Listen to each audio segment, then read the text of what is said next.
හරි ආයිබෝවන් සුබ සන්ධ්‍යාවක් වේවා හැම කෙනෙකුටම ඇහෙනවනේ ඇහෙන සර්. හරි එතකොට අපි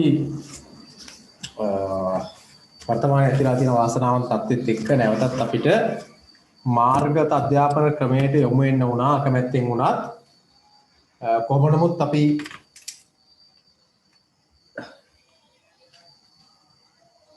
අපිට ළඟා වෙන්න පුළුවන් එකම ක්‍රමයේ වර්තමානයේ තියෙන හොඳම ක්‍රමේ නෝනට තියෙන එකම ක්‍රමේ මේක නිසා අපි මේ විදිහට අපේ අධ්‍යාපන කටයුතු කරගෙන යන්න ඕන නිසාම අපි අද දිනෙත් නැවතත් මේ මාසයේ වැඩ කටයුතු දැන් මේ මාසෙ කියලා අපි එහෙම හිතාගෙන වැඩ කරමු මේ මාසෙ විතරක් මෙහෙම වේවා කියලා ප්‍රාර්ථනා කරගෙන අද දිනේ අපි වැඩ කටයුතු පටන් ගන්න මේ විදිහට ඒ වගේම මතක තියාගන්න දැන් සුළු මොහොතකට කලින් තවම හරියට තාවුරු කරගන්න කරනවා අගොල්ලන්ට පසල් ආරම්භ කිරීම 7 වෙනිදා දක්වා කාල ගිහිපු බවක් තමයි පණිඩයක් විතර ලැබිලා තියෙන්නේ දැනට තාවුරු කරගන්න ඕගොල්ලෝ.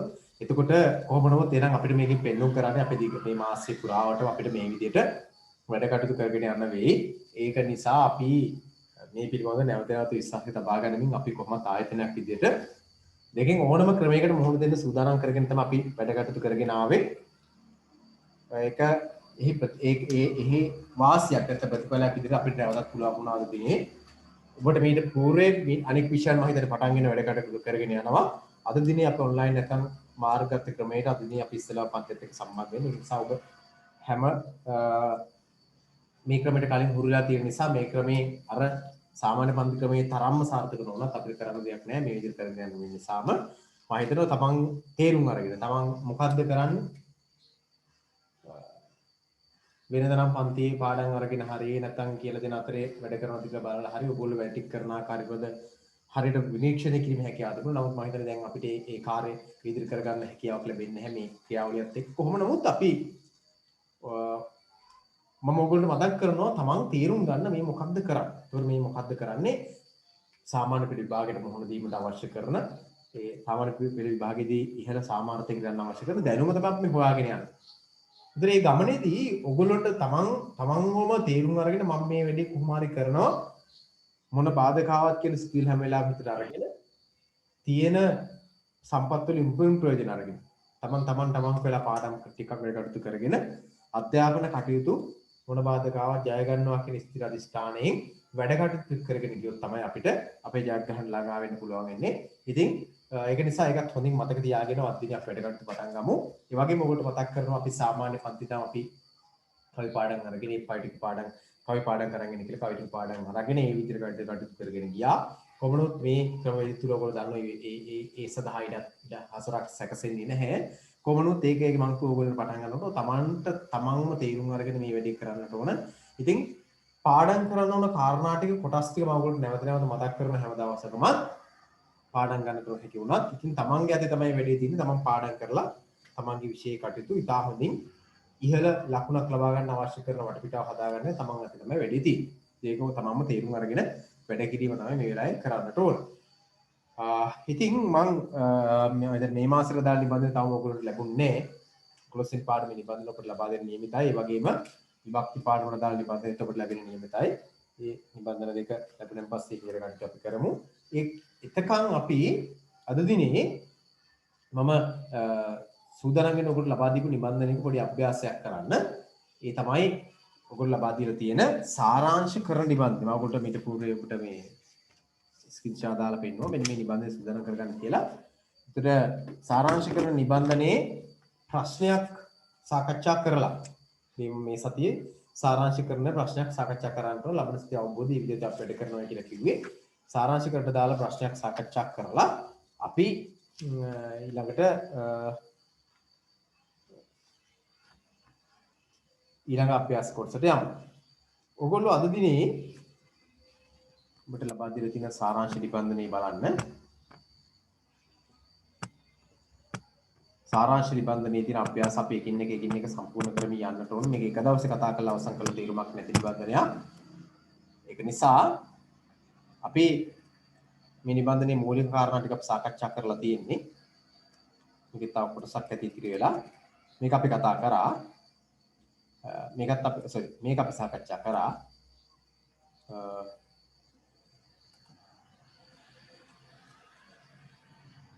මෙන්න මේ ප්‍රශ්නේ තමයි ඔබට ඉතුරු වෙලා තියෙන්නේ. රටක සංවර්ධනය වීමේදී මිනිසුන්ට ලැබෙන ආදායම් ශීඝ්‍රයෙන් ඉහළයි කියන මාතෘකාවට අදාළ වාක්‍යාංශයෙන් පටන් ගන්න ඡේදය තමයි ඔබට තියෙන්නේ සාරාංශකරණය කරන්න. එහෙම නේද දරුවනේ? හරි. මෙන්න මේක තමයි තියෙන්නේ. ඔයගොල්ලෝ මම නැවත මතක් කරනවා සාරාංශකරණ ක්‍රියාවලිය. අපි දන්නවා සාරාංශයක් කියලා කියන්නේ දෙන ලද ගද්‍ය හෝ පද්‍ය කොටසක නැත්නම් මොකක් හරි දෙයක වැදගත්ම කොටස් ටික ලියා දැක්වීම හෝ මතක තබා ගැනීම. ලියා දක්වන්න දුන්නොත් දෙන ලද ඡේදයක වැදගත්ම කාරණා ටික තමයි මෙතෙන්දී අපි ගන්න. අපි සාමාන්‍ය ජීවිතේ මම මතක් කරලා තියෙනවා. අපි සාමාන්‍ය ජීවිතේ බොහෝ දේවල් කරනවා. අපි මේ වෙනකම් බොහෝ දේවල් අපි කරලා තියෙනවා. කරපු හැම දෙයක්ම අපිට මතක නැහැ. හැබැයි අපේ ජීවිතයේ වැදගත් කාරණා හැබැයි අපිට මතකයි. ඔය කරපු කියපු දේවල් වල වැදගත් කාරණා ටික මතකයි. අපි මේ වැදගත් කාරණා ටික අපිට මතක තියෙන්නේ ඇයි? අපි ඒවට වැදගත් ස්ථානයක් වැදගත්කමක් දීලා තියෙන නිසා. වටිනා නිසා. වටිනා කියන නිසා. සාරාංශයත් ඒ වගේ කියලා මතක තියාගන්න.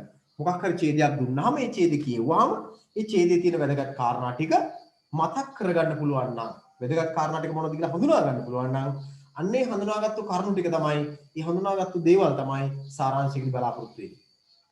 ඔකට මේක හොඳට පැහැදිලි කරලා තියෙන සාමාන්‍ය පන්ති. ඒක නිසා සාරාංශකරණ කියලා කියන හිම එකක්. ඔයගොල්ලන්ට දෙන සාරාංශකරණ නිබන්ධනයේ පේපර් එකේ ඔබට ලැබෙන ඡේදය තුල සාමාන්‍යයෙන් කරුණු 5ක් 6ක් විතර අඩංගු වෙනවා. එහෙම තමයි දෙන්නේ. ඒතර ලකුණු ලැබෙන විදිහ මම ඔයගොල්ලන්ට පැහැදිලි කරලා තියෙනවා. විශේෂයෙන්ම ප්‍රධාන කාරණා 6ට ලකුණු 6කුත් වචන ප්‍රමාණය නිසි ආකාරයෙන් සටහන් කරලා තියෙනවා. නිසා වචන ප්‍රමාණය ඇතුළත ලියලා තියෙන ලකුණු 2කුත් උත්සාහකත්වත් සම්බන්ධයාගේ ශිල්පීය දක්ෂතාවලට අදාළව ලකුණු 2කුත් ලෙස තමයි මේ ලකුණු 10 ලැබෙන්නේ කියලා මම ඔයගොල්ලන්ට සාමාන්‍ය පන්තියේදී මතක් කරලා තියෙනවා. ඒව නැවත මතක් කරලා දිනේ සමහරලාට අලුත් අය ඉන්න නිසා අද මතක් කරේ එක. ඉතින් ඒකත් මතක තියාගෙන සාරාංශකරණය කරන්නට ඕනේ. ඒක අපි දන්නවා සාරාංශය ලියනකොට පළවෙනි වතාවට ඡේදය ලැබුණාන් පස්සේ ඉස්සෙල්ලම කරන ඉතාම අවබෝධයෙන් ඡේදය කියවන එක. දෙවෙනි වතාවේ කියවනකොට දෙවෙනි පාර දෙවෙනි වතාවේ කියවද්දී වැදගත් කරුණු වලට හෝ වැදගත් වචන හෝ වචන ඛණ්ඩ වලට යටින් ඉලක්ක අඳින එක තුන්වෙනි පියවර වෙන්නේ. තුන්වෙනි පාර කියවනකොට තුන්වෙනි පාරත් කියවලා මොකද්ද කරන්න ලියවන අතරේ වැදගත් කාරණා ටික වෙනම කොලේක සටහන් කරන එක. ඉතින් ඒකට අදාළ නිබන්ධනයක් තමයි මම මේ ලබා දෙන්න තියෙන අභ්‍යාස සහිතව. ඔයගොල්ලෝ මෙන්න මේ කිව්ව කාරණා මතක් කරගෙන මෙන්න මේ අභ්‍යාසය කරන්නට ඕන. දැන් කරන්නට ඕන. මම ඔයගොල්ලෝ කියලා දින මේ ගෙදරදී කරන්න එපා. ඉවිල කරන්න ඕන කියලා. බොහොම සරල වැඩක් තියෙන්නේ. ඊළඟට ඔයගොල්ලෝ වැරදි දෙයක් කරනවා. වචන ප්‍රමාණය ගැන වැඩියෙන් හිතන එක හිතන්න එපා සාරාංශයේදී. ඊළඟට ඔයගොල්ලෝ කරන අනිත් වැරද්ද තමයි වචන කපන එක. වචන කපන්න එපා. වචන කැපන එකත් වැරදි එකක්. කල යුත්තේ වචන කැපීම නෙවෙයි. තිබෙන වචන වලින් වැදගත් වචනය හෝ දෙක අඩංගු වෙන වැදගත් අදහස් ඉදිරිපත් කරන වචන ඛණ්ඩේ එක වාක්‍යයක්ම නොවිය හැකි. ඒ වචනයක හෝ දෙකක අදහසක් වෙන්නත් පුළුවන්. අන්න ඒක සොයවීම තමයි ඔබ කළ යුතු වන්නේ. ඉතින් මම ඔයගොල්ලෝ විනාඩි 5ක් දෙනවා. මෙන්න මේ ඡේදයේ තියෙන වැදගත් වාක්‍ය 6 උපුටලා මෙන්න මෙතනින් ලියන්න. දැන් කරන්නට ඕන මේක. ඒක අභ්‍යාසයක්. තාම කෙටියෙන් දැන් ඔයගොල්ලෝ පටන් ගන්න කරගෙන යන මම කතා කරන අතරේ මේක ඊටාම ඉක්මනින් කරලා කරන්න මම ඔයගොල්ලෝ කියලා තියෙන මේ වාක්‍ය 6ම ලියාගත්ත ලකුණු 9මාරයි නේද? 9යි වාක්‍ය 5ක් ලියාගත්තට මේ විදිහට ලකුණු සටහන් කරගෙන අපි ඔන්ලයින් ක්‍රමවේදය තුලත් අපි සාමාන්‍ය පන්තියේ දේවල් වලට යම් මට්ටමකින් සමගාමී වෙන විදිහට වැඩි කරගෙන යන්න ඕනේ. ඒක නිසා ඔයගොල්ලෝ ඊටාම ඉක්මනින් මේ කරුණු 6 ලියන්න කියවන්න විනාඩි 5කින් වැඩි කරන්න පුළුවන් ඔයගොල්ලන්ට කියවර ගමන් කරුණු 6 මම කරලා ලියන්න. ඒ අතර මොන හරි ගැටලුවක් තියෙනවා මයික් ඔන් කරලා අහන්නත් පුළුවන්. තාම ඉක්මනින් කරන්න මේ වැඩි. වාක්‍ය 6 ලියන්න.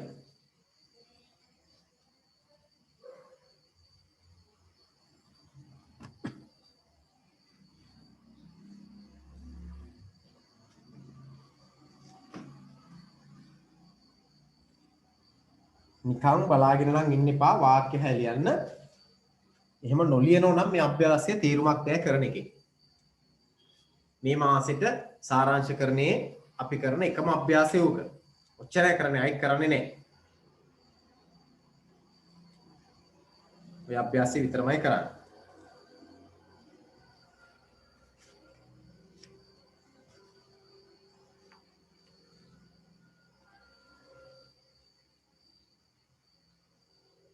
හැම කෙනෙක්ම කරන්න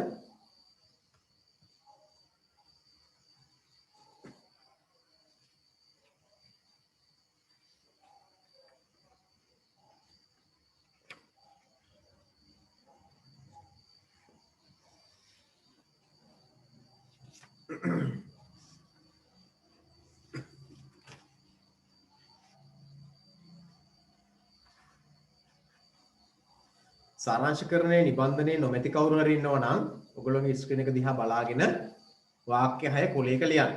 බලන් ඉන්න එපා මේ වෙලාවේ වටිනා කාලයක් අපි මේ ගත කරන්නේ. ඒ වටිනා කාලයෙන් උපරිම ප්‍රයෝජනයක් ගන්න ඕනේ. ඒක නිසා කරන දේ ඵලදායී වෙන්නටත් ඕන. අනෙක් එක මතක තියාගන්න කාරණාවක් තියෙනවා. සාරාංශකරණය කියන මාතෘකාව ගත්තාම කලින් උත්තර ලියලා උත්තර සූදානම් කරගෙන යන්න හෝ කලින් සටහන් සූදානම් කරගෙන යන්න පුළුවන් ප්‍රශ්නයක් නෙවෙයි. ඉවෙලි ලැබෙන ප්‍රශ්නයක්, ඊ ලැබෙන ප්‍රශ්නෙට උත්තර අපි ඉවෙලි ලියන්නට ඕනේ. ඉතින් ඒකට පෙර සූදානමක් අවශ්‍යයි. අන්නේ සූදානම තමයි අපි මේ ක්‍රමානුකූලව සකසා ගනිමින් ඉන්නේ.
හරි මේ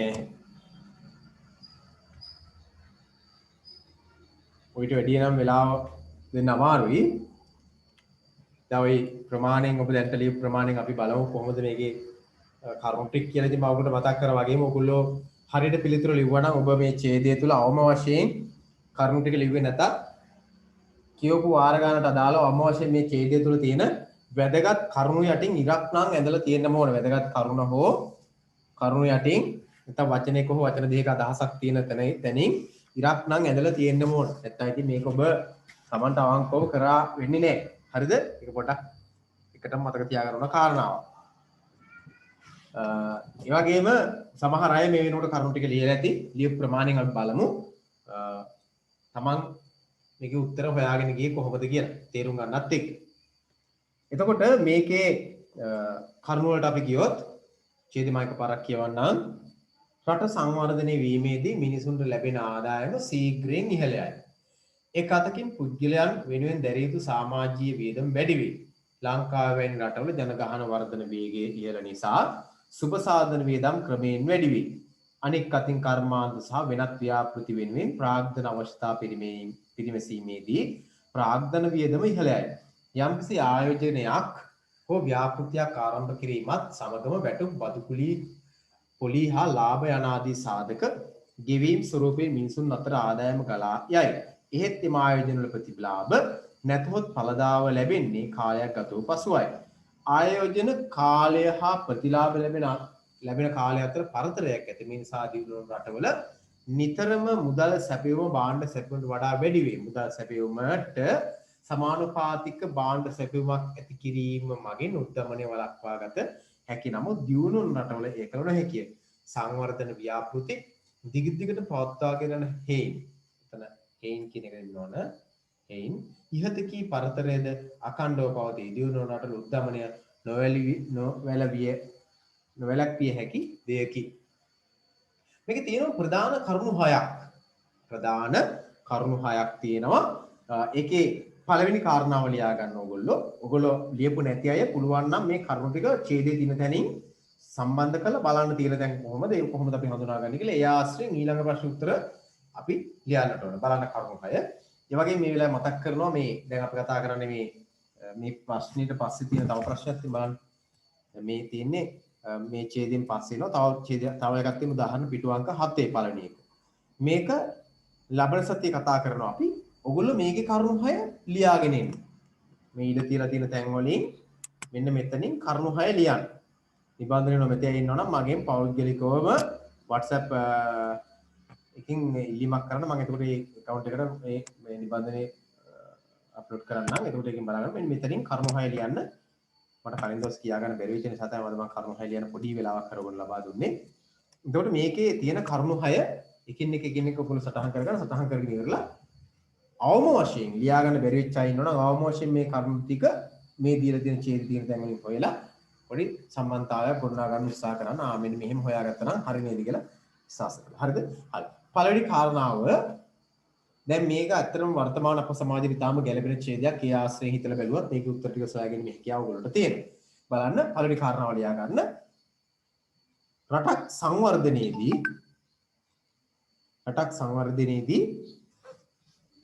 රටක් සංවර්ධනයේදී පළවෙනි කාරණාව රටක් සංවර්ධනයේදී ආයෝජන නිසා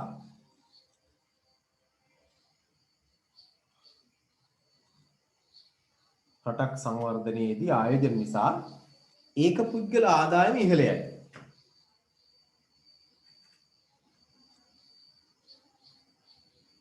රටක් සංවර්ධනයේදී ආයෝජන නිසා ඒක පුද්ගල ආදායම ඉහළ යයි.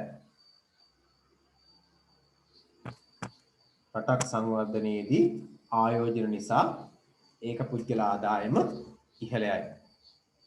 රටක් සංවර්ධනයේදී ආයෝජන නිසා ඒක පුද්ගල ආදායම ඉහළ යයි. ඔක පළවෙනි කාරණාව.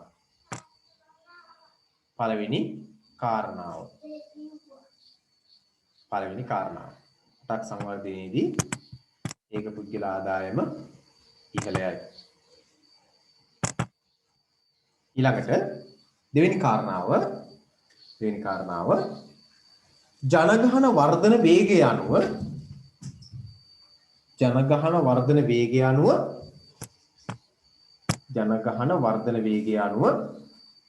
ජනගහන වර්ධන වේගය අනුව සමාජ පිරිවැය වැඩි වේ.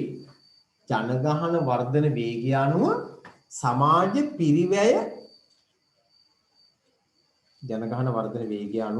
සමාජ සමාජ පිරිවැය ජනගහන වර්ධන වේගය අනුව සමාජ පිරිවැය වැඩි වේ. ඔබ ඉතින් අපි සාමාන්‍යයෙන් දන්න දෙයක් වගේ. ජනගහන වර්ධන වේගය අනුව සමාජ පිරිවැය වැඩි වේ. ලකුණු දෙකක් දැන් අරගෙන ඉවරයක් කරුණු වලට ඔයගොල්ලෝ. ජනගහන වර්ධන වේගය අනුව සමාජ පිරිවැය වැඩි වේ. දෙකයි. තුන්වෙනි කාරණාව කර්මාන්ත සහ ව්‍යාපෘති හේතු වේ.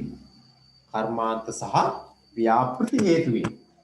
කර්මාන්ත සහ ව්‍යාපෘති හේතු වේ. කර්මාන්ත සහ ව්‍යාපෘති හේතුවෙන් ප්‍රාග්ධන වියදම ඉහළයයි.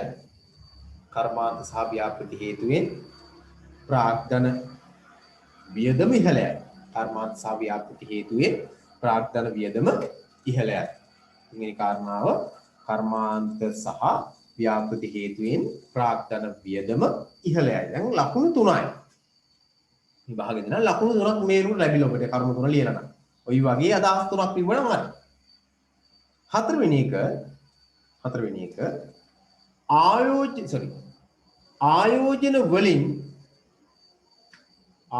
වලින් හතරවෙනි එක ආයෝජන වලින්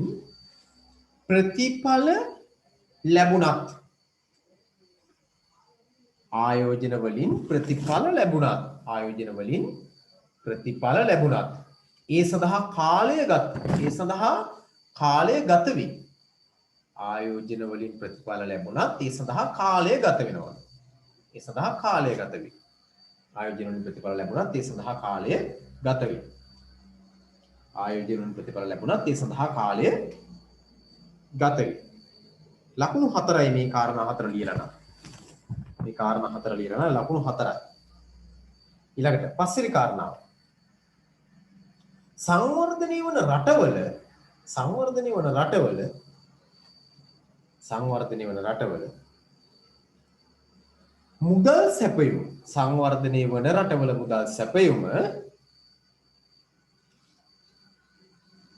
සංවර්ධනය වන රටවල මුදල් සැපයුම භාණ්ඩ සැපයුමට වඩා වැඩි වීමෙන්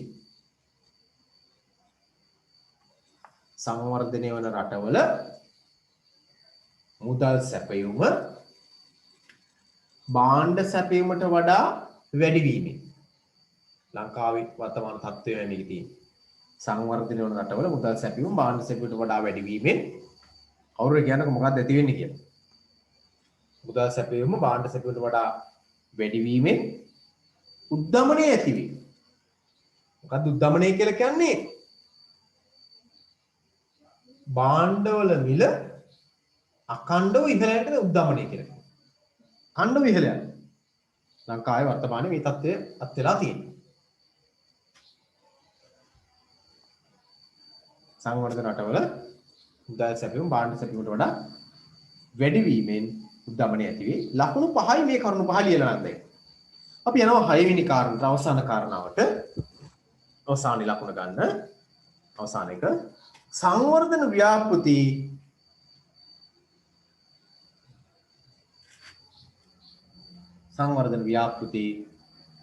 අඛණ්ඩව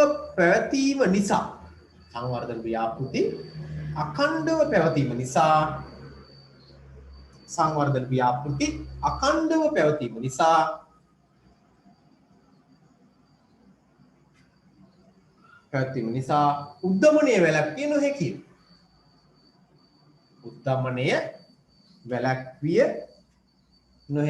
සංවර්ධන ව්‍යාපෘති අඛණ්ඩව පැවතීම නිසා උද්ධමනය වැළැක්විය නොහැකිය. සංවර්ධන ව්‍යාපෘති අඛණ්ඩව පැවතීම නිසා උද්ධමනය වැළැක්විය නොහැකිය.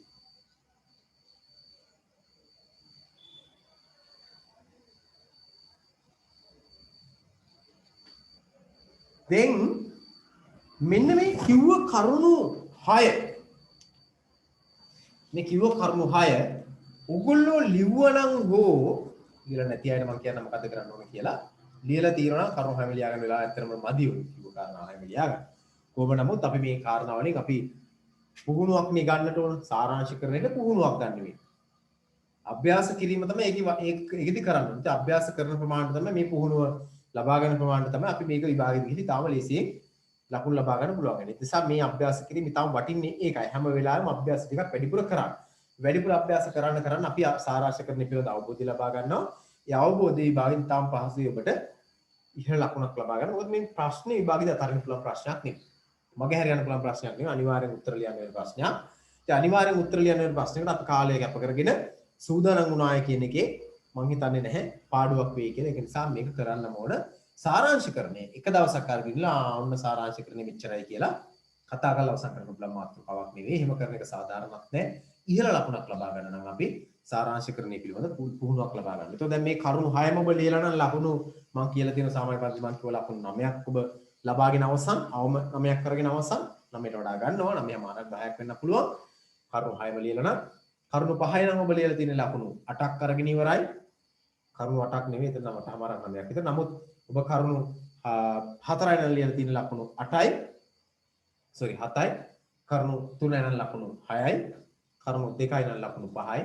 කරුණු 1යි නම් ලකුණු 4ක් ලෙස නැත්නම් 3ක් ලෙස ඔබ ලකුණු ලබාගෙන ලකුණු දා ගන්න කියලා තමන්ට තමන් පිළිබඳව යම්කිසි මිම්මක් මේ ලකුණු ප්‍රමාණය මට කොච්චර ගන්න පුළුවන්ද කියලා තහවුරුවක් හදා ගන්න නැත්නම් මිම්මක් හදා ගන්න මැනීමක් කර ගන්න තමයි මේ අභ්‍යාසය කරනවා කියලා කිව්වේ. ඒ නිසා මෙන්න මේ අභ්‍යාස අද ඔයගොල්ලෝ කරා දැන් මේ වෙලාවේ කරා කියලා මම විශ්වාස කරන බොහෝ අය යම් ප්‍රමාණයක් හරි පොඩි අවධානයක් කරගත්තනේ. ඒ අනුව මම හිතනවා ඔබ මේ අභ්‍යාසය තුළ යම්කිසි අවබෝධයක් ලබා ගන්න නැති කියලා. මේ අභ්‍යාසය කරපු නැති අයට කරන්න තියෙන වැඩක්. ඒ තමයි මම දුන්නු කරුණු ටික බලන්න ඡේදය තුලින් ඔබට ලබා ගන්න පුළුවන් කියලා. දීපු කරුණු ටිකේ තියෙන වචන ටික ඡේදය තුල ලකුණු කරන්න. ලකුණු කරලා උත්සාහ කරන්න පුළුවන් ද Tamanට මේ ඡේදය තුලත් මේ කිව්ව කාරණා ටික සොයාගෙන යන්න. මම දුන්නු ආකාරයට මම දුන්නු වචන ටික මම අවශ්‍ය වෙන්නේ නැහැ. වාක්‍ය 6කින් ලියන්න ඕනේ කියලා හේකුත් නැහැ. වාක්‍ය 5කින් ලිව්වත් කමක් නැහැ. 6කින් ලිව්වත් කමක් නැහැ. වාක්‍ය 7කින් ලිව්වත් කමක් නැහැ. ඔබ මේක වාක්‍ය 10කින් ලිව්වත් කමක් නැහැ. හැබැයි වාක්‍ය 10න් ලිව්වත් තියෙන්න ඕන වැදගත් කාරණා 6. මේ අදහස් 6 තමයි තියෙන්නේ. ඔබ වාක්‍ය ප්‍රමාණය වැඩි කරන්න මොකද වෙන්නේ? වචන ප්‍රමාණය වැඩි කරගන්න. වචන ප්‍රමාණය වැඩි වෙන්නේ මොකද වෙන්නේ?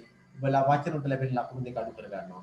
ඊළඟට වචන ප්‍රමාණයට වඩා ලියලා තියෙන ටික කපලා ඉතිරි ටික තමයි ගණන් කරන්නේ. ඒ කියන්නේ අපි හිතමු ඔබට දීලා තියෙන්නේ මේ වචන 45කින් ලියනවා නම් වචන 45 50 දක්වා තියෙන ප්‍රමාණය විතරයි ගන්න. එතෙන්ට වෙනකම් විතරයි බලන්න. එතනින් එහාට කපනවා. අතු පෑනෙන් කපලා අයින් කරනවා. අයින් කළා ඒ ටික බලන්න. ඒ ටිකේ ඉතින් කොහොමවත් අදහස් ටික තියෙන්නේ බෑනේ ඔක්කොම. තවදුරටත් ඔබ වචන වැඩි කරගත්ත ප්‍රමාණයට වාක්‍ය වැඩි කරගත්තොත් එහෙම වචන වැඩි කරගත්තොත් වාක්‍ය වැඩි කරගත්තොත් මොකෝ වෙන්නේ? ඔබ අවසාන වශයෙන් වැඩි ලකුණක් ගන්න තියෙච්ච අවකාශයත් අහිමි කරගන්න. ඒ නිසා ඒක පොඩ්ඩක් මතක තියාගෙන අවම වචන ප්‍රමාණයකින් වාක්‍ය 6 හෝ 5ක් සොයාගෙන ඔබට දෙන ඡේදයේ ලකුණු 10 ලබා ගන්න උත්සාහ කරන්න. එහෙනම් ඊළඟ දවසේ මෙන්න මේ ඡේදයේ මම ඔබට දැන් කලින් කිව්වා ඡේදය උදාහරණ වෙලා ඉන්න කියලා. මෙන්න මේ ඡේදය ජනශ්‍රුති යනුවෙන් කියන ඡේදය සූදානම් කරගෙන ඊළඟ දවසේ සූදානම් කරගෙන ආව නම් ඔබට පුළුවන් මේ කරුණු 6 ලියාගෙන ඉන්න. මේ ඡේදය කියවලා ඡේදය තුල අඩංගු වෙලා තියෙන වැදගත් හරයන් 6ක් තියෙනවා. හරය කියලා කියන්නේ වැදගත්ම කාරණා ටිකනේ. ජනශ්‍රුති යනුවෙන් හඳුන්වන මේ ඡේදයේ තියෙන වැදගත් හරයන් 6 කොහොම හරි මෙතනින් ලියන්න. ලියාගෙන සූදානම් වෙන්න ඊළඟ දවසේ සූදානම් කරගෙන එන්න. එතකොට අපිට පුළුවන් මා ලබා දෙන මේ සාරාංශ අදහස් එක්ක ඔයගොල්ලෝගේ ලියපු අදහස් එක්ක සංසන්දනය කරලා කොහොමද මගේ සාරාංශ කරන හැකියාව කියලා මිම්මක් අරගෙන ඉවරලා මැනගෙන ඉවරලා අපිට තවදුරටත් ඒක සංවර්ධනය කරගන්න වැඩි කරගන්න ඉහළ ලකුණට යන්න මොනවද කරන්න ඕන කියලා හිතලා අපිට පුළුවන් එතකොට අභ්‍යාස ටික කරගන්න. හරි. එහෙනම් මම මේ කොටස අද මෙතන නවත්තනවා. ඔයගොල්ලෝ දැන් මම ගිල්ලීමක් කරා සමහරු WhatsApp එකේ මෙල්ලීමක් කරා මේ නිබන්ධන ලබා දෙන්න. ඉතින් මම එයාට දැන් මේ වෙලාවේ නිබන්ධන ලබා දුන්නා. තව කවුරු හරි ඉන්නවනේ මේ නිබන්ධන නොමැති අයට මම කැමති අයලත් මේ නිබන්ධන ලබා දෙන්න. ඉතින් නිබන්ධනය අරගන්න හැම කෙනෙක්ම සූදානම් වෙන්න. නිබන්ධනය නැති අය ඉල්ල ගන්න අරගෙන ඉවරලා අපි හොඳට වැටික් කරගෙන යන්න අවශ්‍යයි. මොකද විභාගයට අපි තාම හොඳින් සූදානම් වෙන්න ඕන. මම හැමදාම ඔකට මතක් කරනවා. මේ අපි සූදානම් වෙන්නේ නිකන් විභාගය සමත් කරගන්න නෙවෙයි. සිංහල විෂයට ඒ සාමර්ථයක් ගන්න. සිංහල විෂයට ඒ සාමර්ථයක් ගනිද්දී අනෙක් විෂයන් වලටත් ඒ සාමර්ථය ලබාගෙන විශිෂ්ට සාමර්ථ වලින් තමන්ගේ වැඩසටහන සම්පූර්ණ කරගන්න තමයි මේ හැම මහන්සියක්ම ගන්න. මේ ඔයගොල්ලෝගේ අම්මලා තාත්තලාගේ ධනෙ වේදම් කරගෙන මේ මහන්සියනේ ඒකට. ඉතින් හැම කෙනෙක් මේක තේරුම් අරගෙන මේ මහන්සිය අරගෙන මේ සූදානම් වෙන්නට ඕන.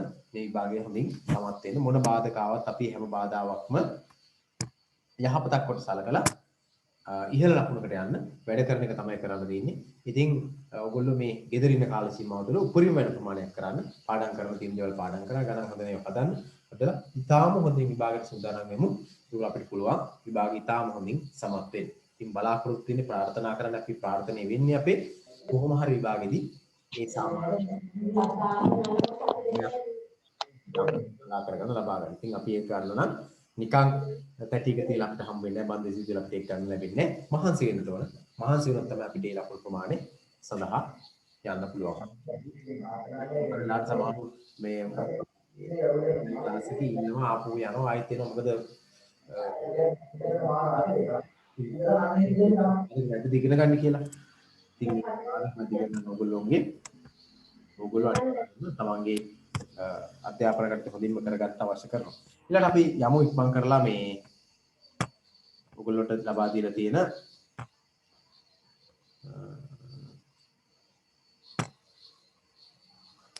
ප්‍රායෝගික ලේඛන නිබන්ධනය. ප්‍රායෝගික ලේඛන නිබන්ධනය. ලබා දීලා තියෙන ප්‍රායෝගික ලේඛන නිබන්ධනයේ ප්‍රායෝගික ලේඛන නිබන්ධනයේ අපි ප්‍රායෝගික ලේඛන නිබන්ධනයේ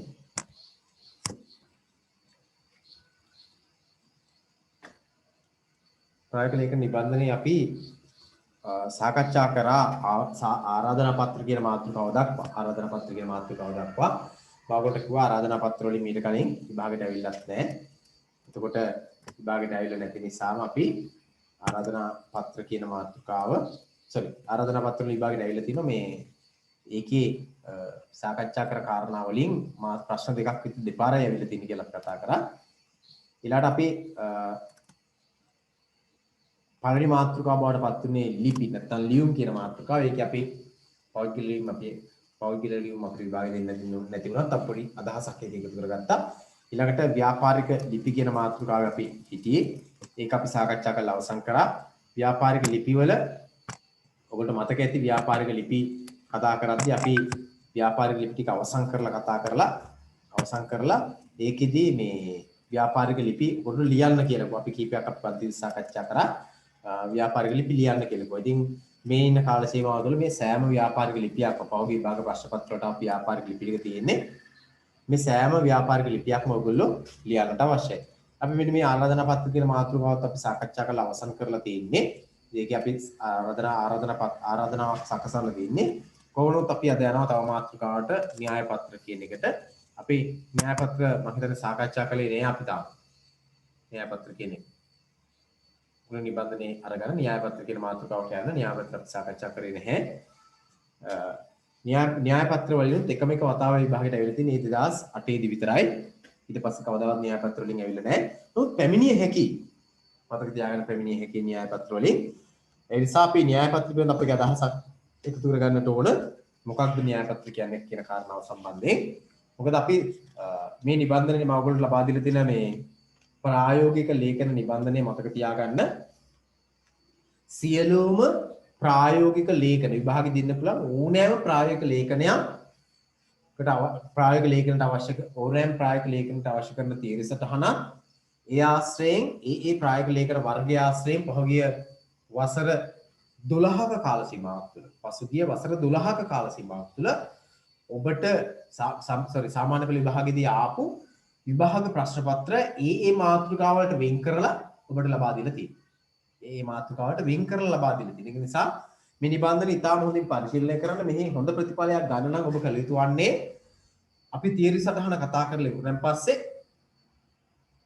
ඊළඟට ඒකේ එන පුනරීක්ෂණ සටහන් පුනරීක්ෂණ අභ්‍යාස ටික කරන්න ඕන. පුනරීක්ෂණ අභ්‍යාස කරන්න ඕන. දැන් මම දන්න සමහර මට ව්‍යාපාර රාජකාරී ලිපි ටික ලියලා ඒක ගෙනල්ලා දුන්නා. රාජකාරී ලිපි ටික ලියලා ගෙනල්ලා දීපු අයත් ඉන්නවා. රාජකාරී ලිපි ලියලා මේ ඒකේ පිළිතුරු ටික ගෙනල්ලා දීපු අය ඉන්නවා. ඉතින් මම අනිත් අයටත් කියන්නේ පුළුවන් හැම කෙනෙක්ම රාජකාරී ලිපි ටික ලියලා අවසන් කරන්න. ක්‍රමානුකූලව අපි වැඩ ටික ඉවර කරමු. ඉවර කරාම අපිට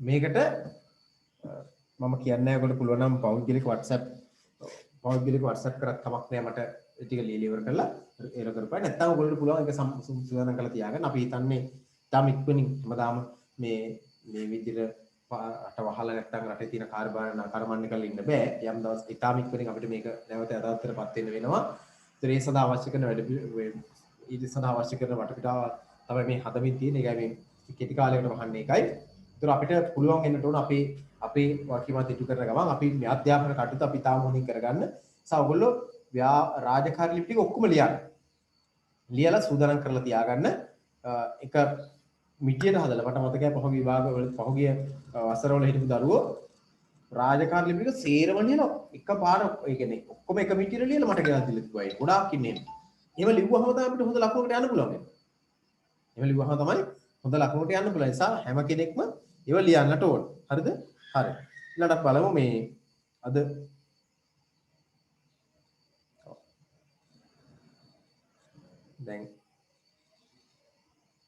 දැන්ට බලන්න දැන් මම දැන් කිව්වා වගේම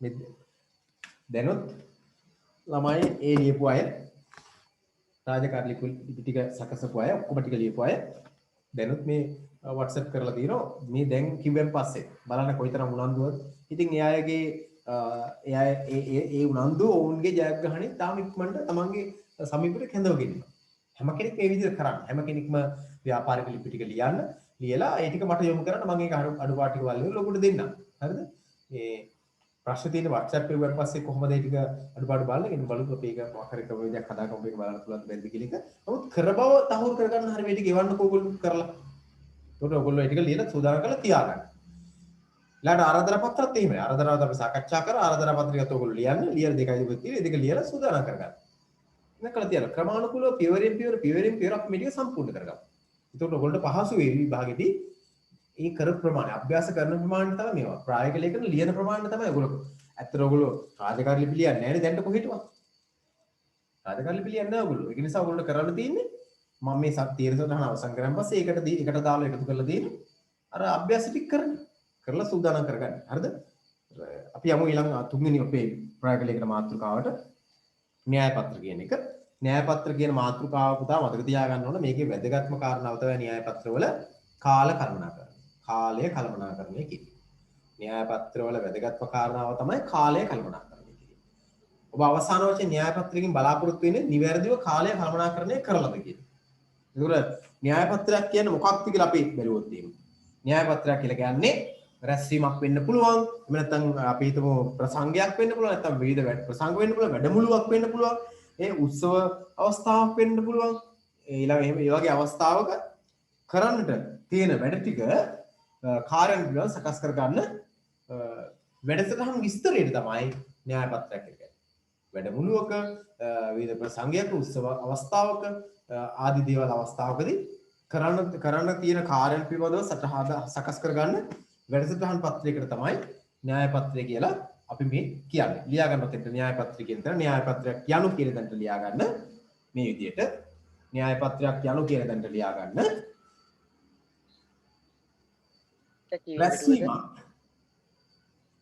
රැස්වීමක් පුතා බලන්න මේ ඔයගොල්ලෝගේ ප්‍රායෝගික ලේඛන නිබන්ධනයේ පෙරලගෙන යනකො ඉස්සරහට පිටු අංක 9 විතර වගේ මට මතකයි. මේකේ මේ විදිහ ගත්තොත් 9. 9 ඔව් 9 නේ පිටුවේ. 9 තමයි. න්‍යාය පත්‍ර. රැස්වීමක් කමාවක් වැඩමුළුවක් රැස්වීමක් කමාවක් වැඩමුළුවක්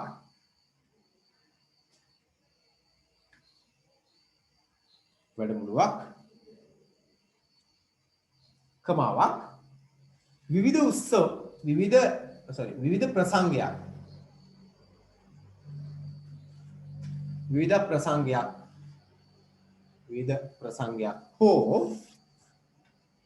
ප්‍රසංගයක් හෝ උත්සව සභාවක්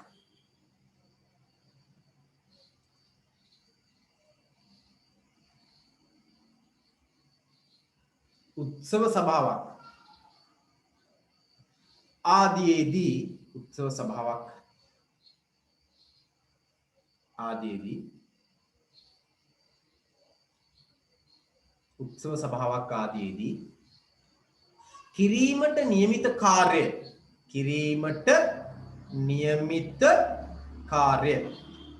උත්සව සභාවක් ආදීයේදී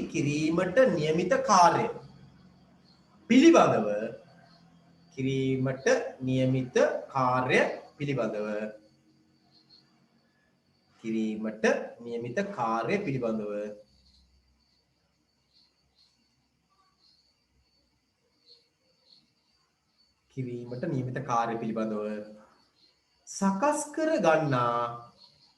සකස් කර ගන්නා වැඩසටහන් පත්‍රයයි අය කියනනම් රැස්වීමක් තමා වැඩමුළුවක් තමා විවිධ ප්‍රසංගයක් හෝ උත්සව සභාවක් ආදීයේදී කිරීමට නියමිත කාර්ය පිළිබඳව සකස්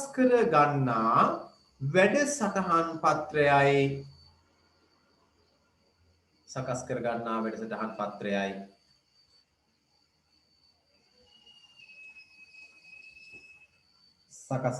වැඩසටහන් පත්‍රයයි මේකට තමයි අපි න්‍යාය පත්‍රය කියලා කියන්නේ.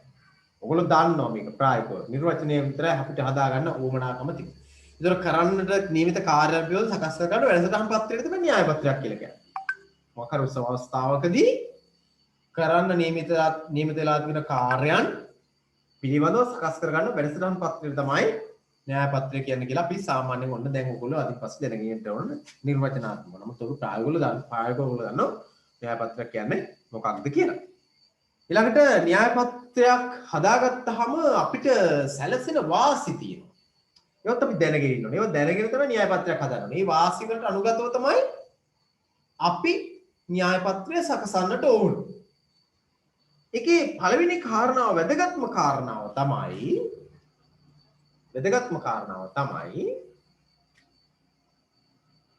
කරන්න තියෙන කාර්යභාරය කළ යුතු කාර්යයන් අවුල් සහගත නොවි ඉටු කරගන්න. අපි උදාහරණයක් ගත්තොත් වැඩසටහන් ටික තියෙනවා. ඒක තියෙන්නේ එක පිළිවෙලකට නේ. ඔහේ තියෙන වැඩසටහන් ටික කොලයක ලියලා දෙනවා. හිතුන වෙලාවට ඉදිරිපත් කරන්න ගියොත් මුළු වැඩසටහනම කාලය අපතේ ගිහිලා ඒකේ වැඩසටහන විස්තරය සම්පූර්ණයෙන් අවුල් වෙනවා. එකම වැඩසටහන නැවත ලාන්ච් කරන්න පුළුවන් නේද? එකම වැඩසටහන නැවත ඉදිරිපත් කිරීම නේද? ඒ වගේ දේවල් වෙන්න පුළුවන්. ඒක නිසා වැදගත් පළවෙනි කාරණාව ලියා ගන්න. කළ යුතු කාර්යයන් අවුල් සහගත නොවීම.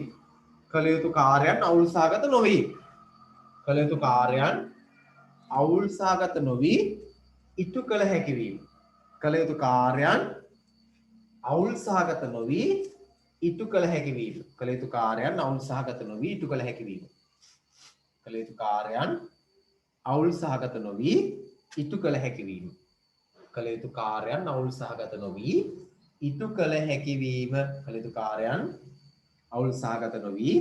ඉටු කළ හැකි වීම. න්‍යාය පත්‍රයක් හදාගත්තාම කරන්න තියෙන වැඩසටහන හරියට පිළිවෙල දාන්න. මේක තමයි ඊළඟට තියෙන්නේ. එතකොට වැඩසටහන ඉස්සර අවුල් වෙන්නේ. දැන් ඔයගොල්ලෝ ප්‍රායෝගිකව බලන්න න්‍යාය පත්‍රයක් හදන්න පුරුත් ඔයගොල්ලෝ ප්‍රායෝගික ජීවිතේදී ඔන්න න්‍යාය පත්‍රය හදනකොට වැඩසටහන ටික හදා ගන්න ඕන පිළිවෙලකට.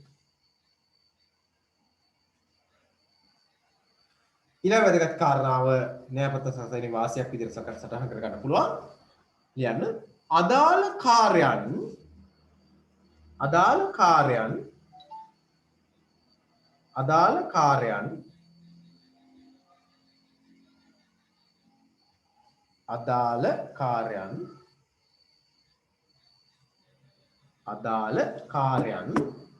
ක්‍රමවත් ලෙස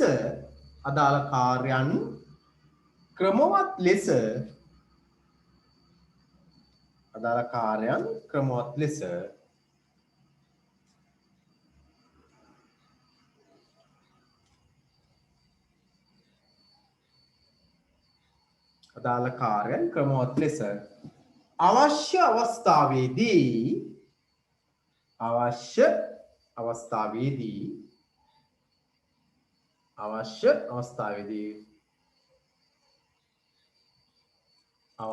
අවස්ථාවේදී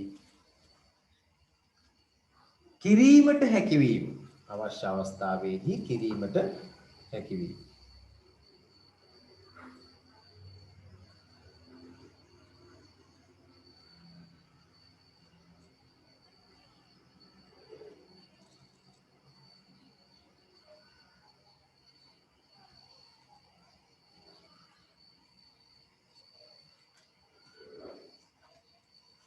හරි එතකොට දැන්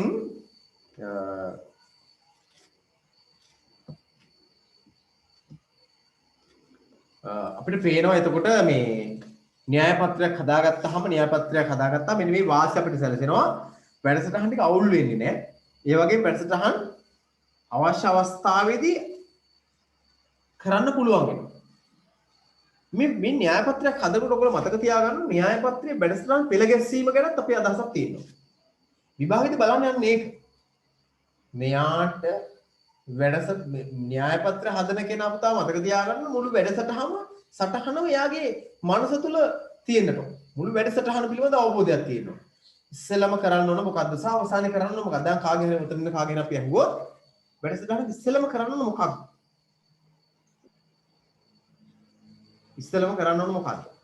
වැඩසටහන අවසානයේ කරන්න ඕන මොකද්ද කියන එකත් අදහසක් තියෙනවා. මොකද මේ වැඩසටහන විස්තර දිහා බලලා තමයි වැඩසටහන මෙහෙවරගෙන වැඩසටහන එක මෙහෙවගෙන. ඒතර අපි ගත්තොත් එහෙම වැඩසටහන සාමාන්‍ය වැඩසටහන පැය 3කට විතර සීමා වෙනවා. දෙකමාරකට උඩ වැඩි වැඩසටහනක් යන්න බෑ. නිසා ඔයගොල්ලෝගේ න්‍යාය පත්‍රයක් හදනකොට ඔයගොල්ලෝ න්‍යාය පත්‍රයේ පැය 5ක් 6ක් විතර න්‍යාය පත්‍රයක් හදන්න එපා. පැය දෙකමාරක 3ක විතර න්‍යාය පත්‍රයක් තමයි හදන්න ඕනේ. පරිම 4න් එහාට යන්නම එපා. 3 තමයි පැය 3ක් තමයි සාමාන්‍යයෙන් ආවම හොඳම කාලේ. දෙකමාරක් 3ක්. එහෙම නැතුව දවසම ක්‍රියාත්මක න්‍යාය පත්‍ර හදන්න යන්න එපා. බොඩි දෙන විභාග ප්‍රශ්නෙත් එක්ක. එතකොට න්‍යාය පත්‍රයක් හදනකොට මතක තියාගන්න අපි ගත්තාම න්‍යාය පත්‍රයේ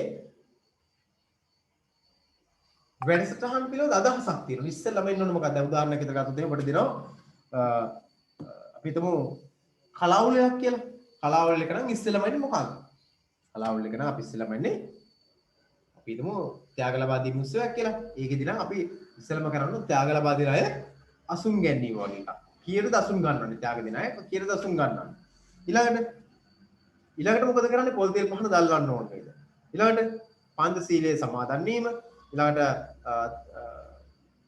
දහම් උපදේශයක් ලබා දීම, ඊළඟට තේමා ගීත ගායනය, ඊළඟට පිළිගැනීමේ කතාව සිදු කිරීම, මේ නව නිර්මාණ ජන වගේ මොනවා හරි දෙයක් අපිට ඒ පෙළගැස්වීමේ පිළිවෙල අපි දැනගෙන ඉන්න ඕනේ.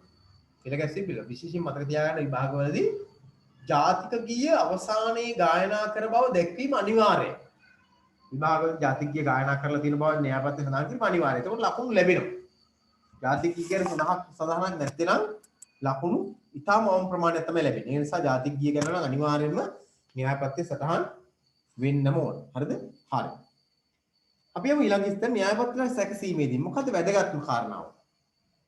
න්‍යාය පත්‍රයක් හදනකොට වැදගත්ම කාරණාව මොකක්ද? න්‍යාය පත්‍රයක් හදද්දී වැදගත්ම කාරණාව.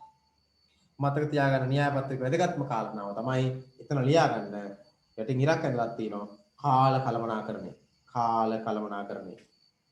කාලය කළමනාකරණය. න්‍යාය පත්‍රයක වැදගත්ම කාරණාව තමයි කාලය කළමනාකරණය. කාලය කළමනාකරණය.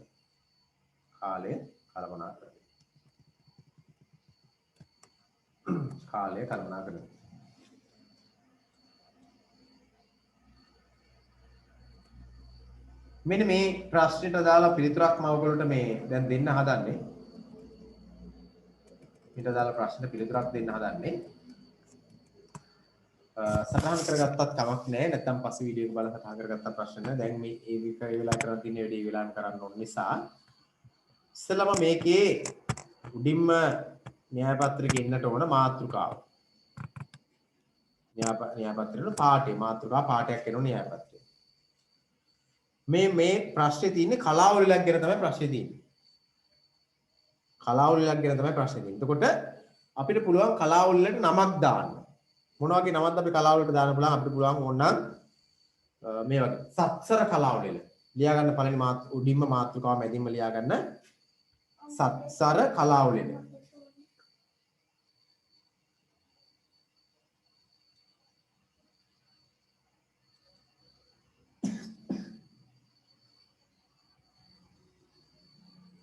සත්සර කලාවලිය.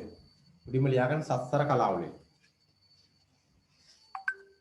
සත්සර කලාවලිය. ඔව් දැන් අර මොනවද මේ රාජකාරී ලිපි ටික යවන්න කියලා කිව්වනේ මම WhatsApp කරන්න කිව්වනේ. ලිපි ටික දැන් එවනවා අපේ සමහර අය.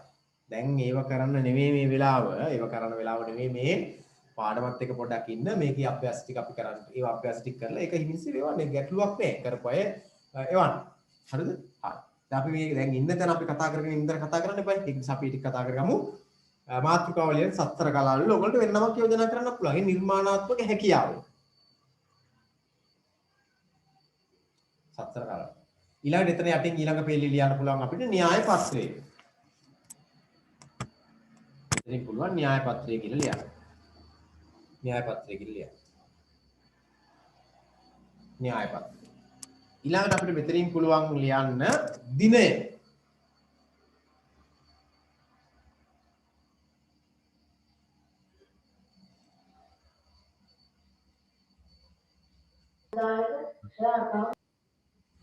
ඒ වගේම අපිට පුළුවන් ඕකට එකතු කර ගන්න ඕන නම් පාසලේ නම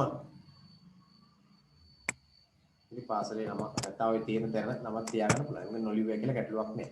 දිනේ නම් අනිවාර්යෙන් ඕන.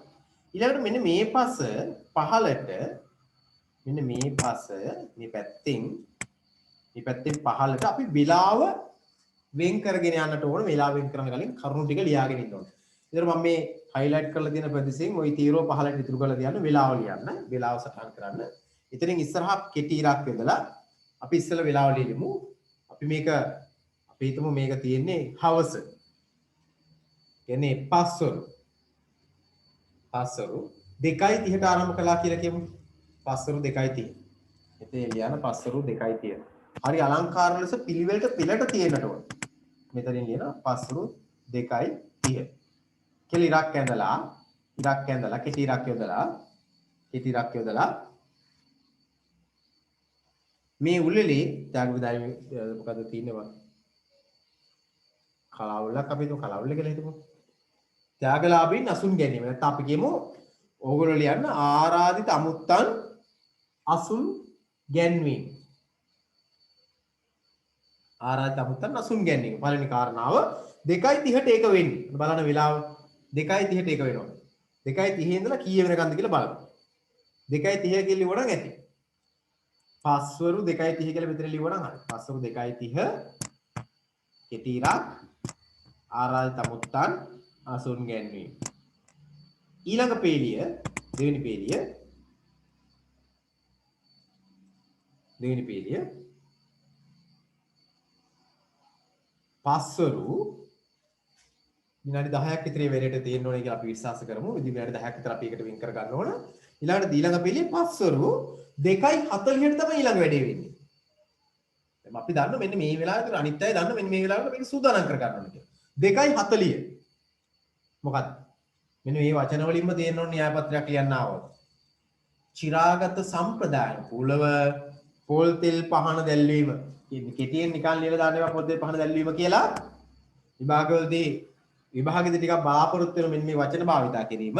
ඒක නිසා දෙවෙනි කාරණාව 2:40ට තමයි චිරාගත සම්ප්‍රදාය අනුකූලව පොල් තෙල් පහන දැල්වීමේ කාර්ය සිදු වෙන්නේ. චිරාගත සම්ප්‍රදාය අනුකූලව පොල් තෙල් පහන දැල්වීම.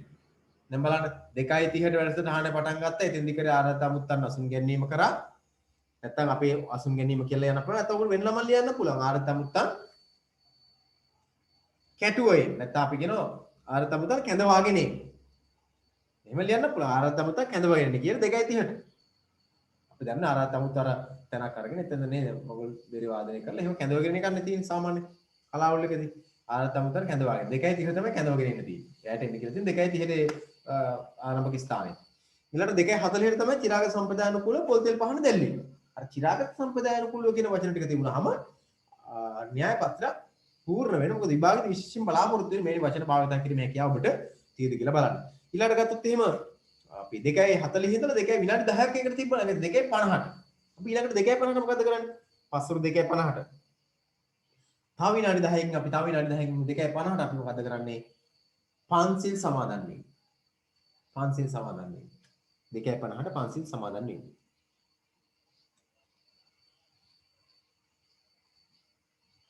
පන්සිල් සමාදන් වීම. එතන වරහන් ඇතුළේ ඕන ලියන්න පුළුවන් අපිට නැත්නම් ඉරක් ගහලා ලියන්න පුළුවන්.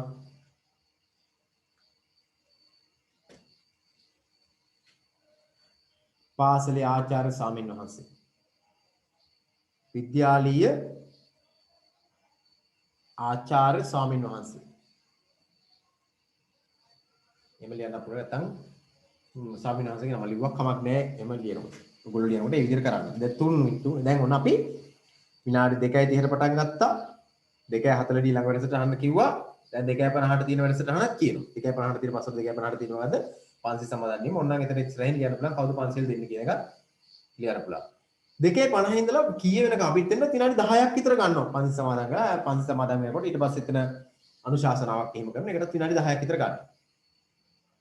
ඊළඟ අපි පස්වරු 3ට පස්වරු 3 කියලා නිකන් මෙහෙම පස්වරු 3 කියලා මෙන්න මෙහෙම නිකන් ලියලා දාන්න එපා.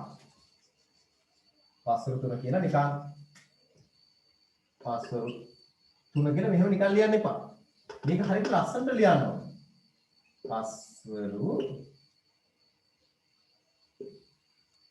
3 බලන්න මෙහෙම ලියන්න ඕනේ. ලියලා ඉරක් ගහලා තමයි ලියන්නේ. පස්වරු 3 කියලා ලියලා ඉරක් ගහලා තමයි ලියන්නේ. බෝඩ් එක මම කිව්වා ලියන්න. හරිද? පස්වරු 3ට ලියලා ඉරක් ගහලා. මේ වගේ මේව භාවිතා කරපුවා ශිල්පී දක්ෂතාව. මේක මෙහෙම දැක්කහම පොඩි ඒක අර පොඩි අලංකාරයක්. මේක වටිනෝ න්‍යාය පත්‍රයකට. න්‍යාය පත්‍රය නිකන් මේ දැක්කහම පාඩයක් අපෙන්න බෑ න්‍යාය පත්‍ර. විශේෂයෙන් ප්‍රායෝගික ලේඛනයක් කියන එක ආකර්ෂණීය වෙනවා. හැම ප්‍රායෝගික ලේඛනය ආකර්ෂණීය වෙනවා. ඒකට අපි අකුරු ඒනොත් පැහැදිලිව ලියන්නේ ඒකයි. හරිද? හරි. ඊළඟට දැන් ඔන්න පස්වරු 3ට. එතෙන්ට පුළුවන් අපිට අපි කලාවල් එක නම් තේමා ගීතයක් අපි හදා ගන්න ඕනේ. ඒ නිසා අපි පස්වරු 3ට තේමා ගීත ගායනය. තේමා ගීත ගායනය. තේමා ගීත ගායනය. දැන් ඕනනම් මෙතෙන්ට වෙන දේවල් එකතු කරන්න පුළුවන්. තේමා ගීත ගායනය නෝට ඕනනම් අපිට පුළුවන් වෙන දෙයක් එකතු කරගන්න. උදාහරණයක් විතර ගත්තොත් අපිට පුළුවන් සරස්වති නර්තනය. තේමා ගීත ගායන ආරම්භක අවස්ථාවනේ. එහෙම පුළුවන්. දැන්ට ඔයගොල්ලෝ තේමා ගීත ගායන කියලා ලියන්න. ඔයගොල්ලෝ කැමති දේවල් එතනට වෙන එකක් භාවිත කරන. මෙතන වැදගත්කම තියෙන ඔයගොල්ලෝ එකතු කරන කාරණාව නෙවෙයි. ඊ කාලය සහ ඊට ගැළපෙනවද කියන එක. හරිද? 3 ඉඳලා. ඊළඟට 3 ඉඳලා 3:10 වෙනකම්. තව විනාඩි 10ක් අපි දෙන්න ගන්නවා. ඒ වෙලෙදි විනාඩි 10ක් විතර 5ක් වෙන්න පුළුවන් 10ක් වෙන්න පුළුවන්. 3:10ට පස්සට 3:10ට පිළිගැනීමේ කතාව. ඊළඟට පිළිගැනීමේ කතාව. පස්වරු 3:10 පිළිගැනීමේ කතාව. පිළිගැනීමේ කතාව. පිළිගැනීමේ කතාව. පිළිගැනීමේ කතාව. දැන් ඔයගොල්ලෝ සමහරලාට අහයි මේ මෙතන පුළුවන් නේ පස්වරු කියලා ලියන්නද නිකන් මෙන්න මෙහෙම මගහැර ගිය බව දක්වන්න බෑ. එහෙම ලියුවොත් වැරදි. ඒ නිසා ඒවා හරියටම ලියවෙන්නට ඕන. සමාදාන ලියලා හරියන්නේ. හරිද? විභාගෙට නිසා ඒවා අනිවාර්යෙන් ඒ විදිහට ලියවෙන්නට ඕන. පස්වරු කියලා ලියන්නට ඕන. හරිද? හරි. පිළිගැනීමේ කතාව. පිළිගැනීමේ කතාව කියලා තැන වරහන් ඇතුලේ හෝ වරහන් ඇතුලේ හරි නැත්නම් ඉරක් ගහලා හරි කවුද පිළිගැනීමේ කතාව කරන්න කියලා ලියන්න ඕන. කවුද පිළිගැනීමේ කතාව කරන්න කියලා ලියන්න ඕන. සාමාන්‍යයෙන් හලාවුල් එක පිළිගැනීමේ කතාව කරන්නේ කවුද?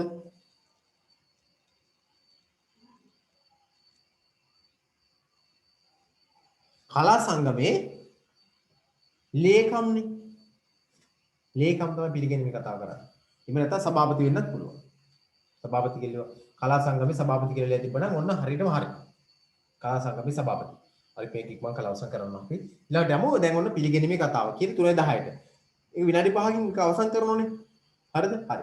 ඊළඟට 3:15ට. පස්වරු 3:15ට. ඊළඟ වැඩසටහන පස්වරු 3:15ට. මොකක්ද 3:15ට තියෙන වැඩසටහන? 3:15ට ජන අපි යමු මෙහෙම 3:15ට නව නිර්මාණාත්මක නැටුමක් ජන නැටුමක් කියලා දාන්න. නිර්මාණාත්මක ජන නැටුමක් 3:15ට බලන්න 3:15 නිර්මාණාත්මක ජන නැටුමක්. නිර්මාණාත්මක ජන නැටුමක්. නිර්මාණාත්මක ජන නැටුමක් 3:15ට.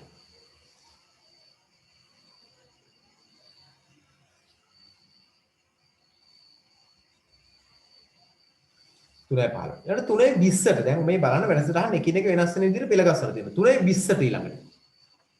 3:20ට මොකක්ද වෙනසටහනේ න්‍යාය පත්‍රයේ තියෙන්නේ විදුහල්පතිතුමාගේ කතාව. විදුහල්පතිතුමාගේ කතාව. 3:20.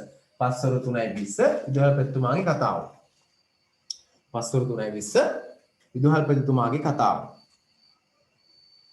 විදුහල්පතිතුමාගේ කතාව. ඒක ගොඩක් වෙලා කරන්නේ නැහැ විනාඩි 5ක් විතර තමයි කරන්නේ. ඊළඟට අපි දාන 3:25ට. ඉක්මන් කළා මේක කරගෙන යන්න ලියාගෙන යන්න.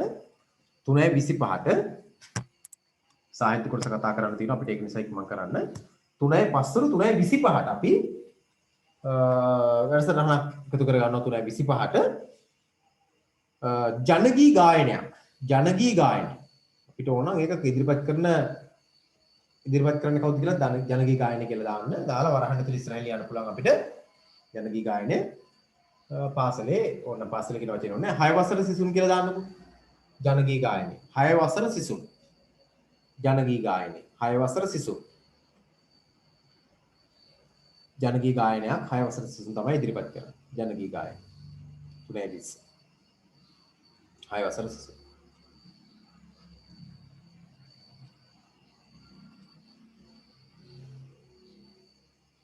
කලාවුලක් තියෙන්නේ මොකටද? කලාවුලක් පාසලක කොහේර කලාවුලක් තියෙනවා. ඒකෙන් කරන්නේ දක්ෂයන් අගයන එකනේ කලාවුලකින් කරන්නේ. පාසලේ කලාවුලෙත් එහෙමයි. ජයග්‍රහණය කරපු අය අගයන එකනේ කරන්නේ. ඒ වගේ දේවල් කලාවුලක් පිළිබඳ න්‍යායපත්‍රයක් හදනකොට තමන් දැනගෙන ඉන්න ඕනේ. එනෝ අපි ඔක ගමු ඊළඟට අපි දිවේ ජනගී ගායන හැවසකින් අපි 3:25 ඉඳන් 3:30 වෙනකන් තිබුණාම ඇති. ඊළඟට 3:30ට පස්වර 3:30ට මෙන්න මෙහිම එකක් ක්ලියර් කරනකො 3:30 කාරණාව 3:30ට සමස්ත ලංකා නර්තන තරගයේ සමස්ත ලංකා නර්තන තරගයේ ජයග්‍රාහිකාවන්ගේ නර්තනය සමස්ත ලංකා නර්තන තරගයේ ජයග්‍රාහිකාවන්ගේ නර්තනය ඒව තමයි මේවා ඉදිරිපත් කරන්නේ කලාවුල් එක ඒව තමයි ඉදිරිපත් කරන්නේ සමස්ත ලංකා නර්තන තරගයේ ජයග්‍රාහිකාවන්ගේ නර්තනය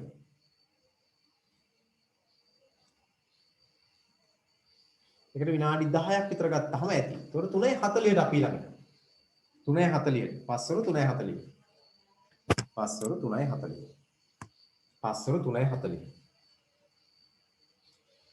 අපි දැන් නැටුමක් ඉදිරිපත් කරනවා තාම. ලී කිලි නැටුම.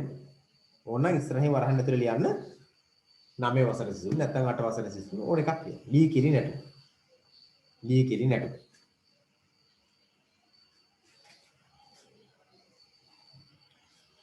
හරිද? හරි ඉක්මන් කරමු. සාහිත්‍ය කොටසට යන්න ඕන නිසා අපි ඉක්මන් කරන්නේ. ඊළඟට 3:50ට 3:40ට අපි ලී කිලි නැටුම ඉදිරිපත් කරා 3:50ට. අන්න දැන් තමයි අපි දන්නවා සාමාන්‍ය කලාවුල් එකට වැදගත් කෙනෙක් කැඳවගෙන ඉන්නෝනේ. ඒක අපි දැනගෙන ඉන්න ඕනේ න්‍යාය පත්‍රයක් හදන්න කලින්. මේවා තමයි විභාගෙදී බලාපොරොත්තු වෙන්නේ. ආරාධිත අමුත්තාගේ කතාව 3:50ට තමයි ආරාධිත අමුත්තාගේ කතාව තියෙන්නේ.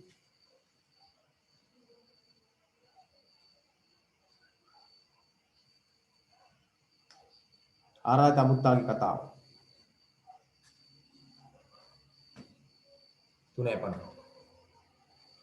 තව වැඩසටහන් දෙකකින් තුනකින් අපි මේක අවසන් කරන්න ඕන. 3:50ට ආරාධිත අමුත්තාගේ කතාව.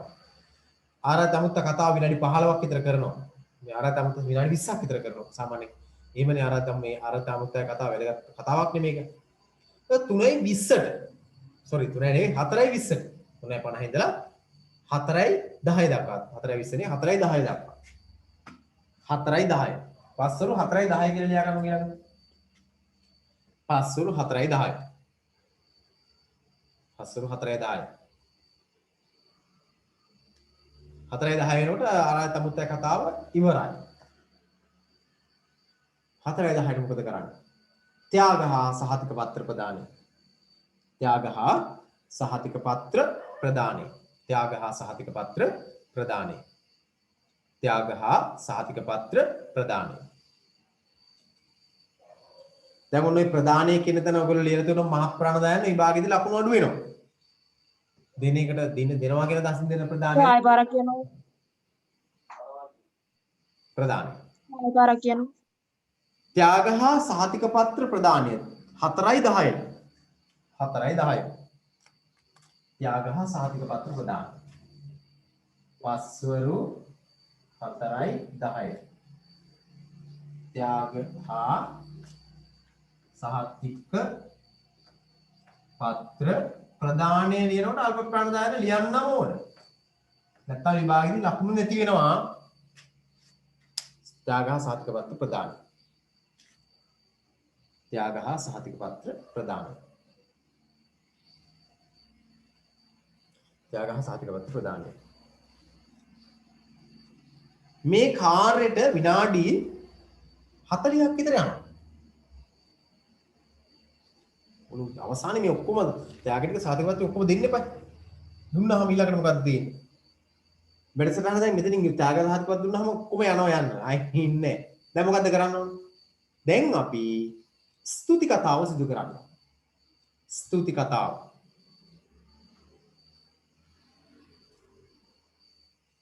කවුද ස්තුති කතාව කරන්නේ? පෙර කලින් කිව්වනේ සභාපතිතුමා පිළිගැනීමේ කතාව කරා කියලා. ස්තුති කතාව කරන්නේ එහෙනම් කවුද? කලා සංගමේ ලේකම්.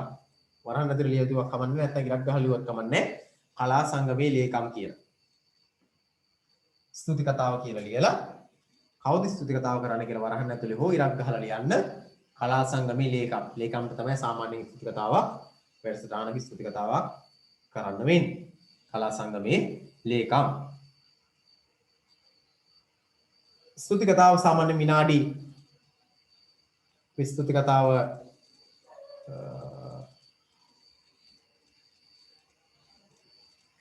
ත්‍යාග සහතික ප්‍රදානය අපි කිව්ව 4:10 ඉඳලා 4:40 වෙනකන් තිබ්බනම් ඇති 4:40. ඒතකොට 4:40ට තමයි මොකක්ද? ස්තුති කතාව. ස්තුති කතාව 4:40. 4:40ට ස්තුති කතාව කලා සංගමේ ලේකම්. පස්වරු 4:40. ඊළඟට අපි පස්වරු 4:45 අවසාන එක. පස්වරු 4:45 උත්සව සභාවේ නිමාව. උත්සව සභාවේ නිමාව. උත්සව සභාවේ නිමාව. 4:45ට උත්සව සභාවේ නිමාව. විතරක් ලියුවොත් ලකුණු ලැබෙන්නේ නැහැ.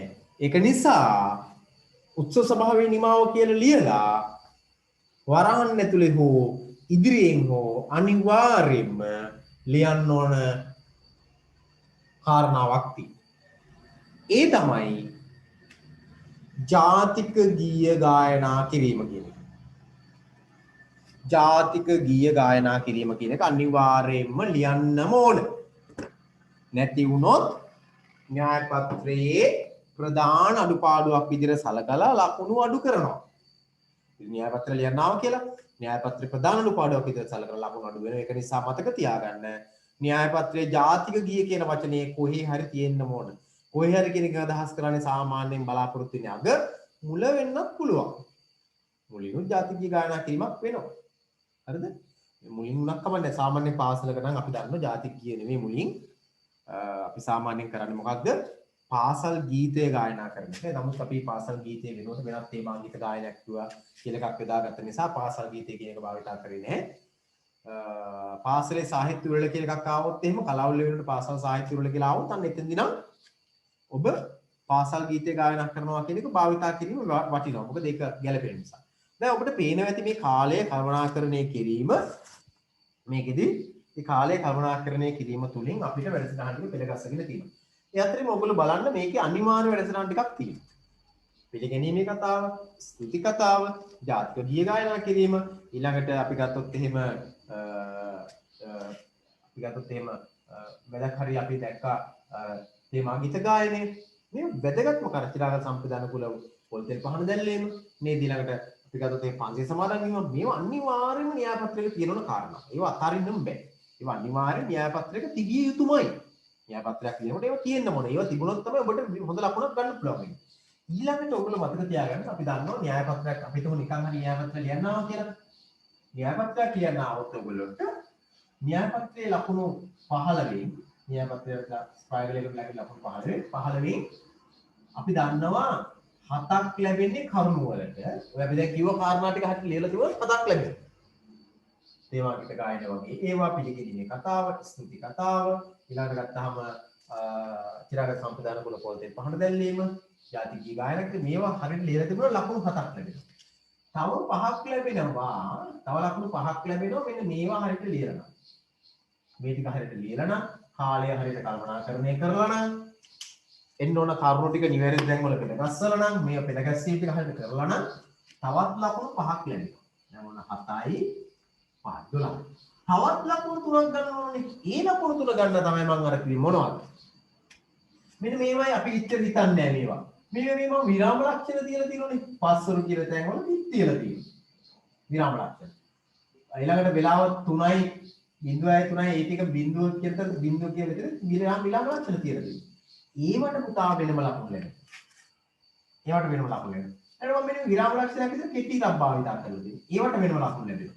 ඊළඟට ප්‍රධානය වගේ වචනවල පිළිගැනීම වගේ වචනවල මූර්ධජ අල්බර්ට් ප්‍රාණ දයනු නිවැරදිව භාවිතා කරලා තියෙනවා. ඒවට වෙනම ලකුණු ලැබෙනවා. ඒතර මෙන්න මේ ලකුණු තුන ගන්න වෙන්නේ අන්න ඒවට තමයි ලකුණු තුන ගන්න ලැබෙන නිසා ඔයගොල්ලෝ මතක තියාගන්න න්‍යාය පත්‍රයක් සකසද්දී මම ඔය දුන්නු න්‍යාය පත්‍රය හෝ මේකේ ඔයගොල්ලන්ට පුළුවන් මේක තව අඩු වැඩි විදිහට හදාගන්න. දැන් මේවට එකතු කරගන්න පුළුවන්.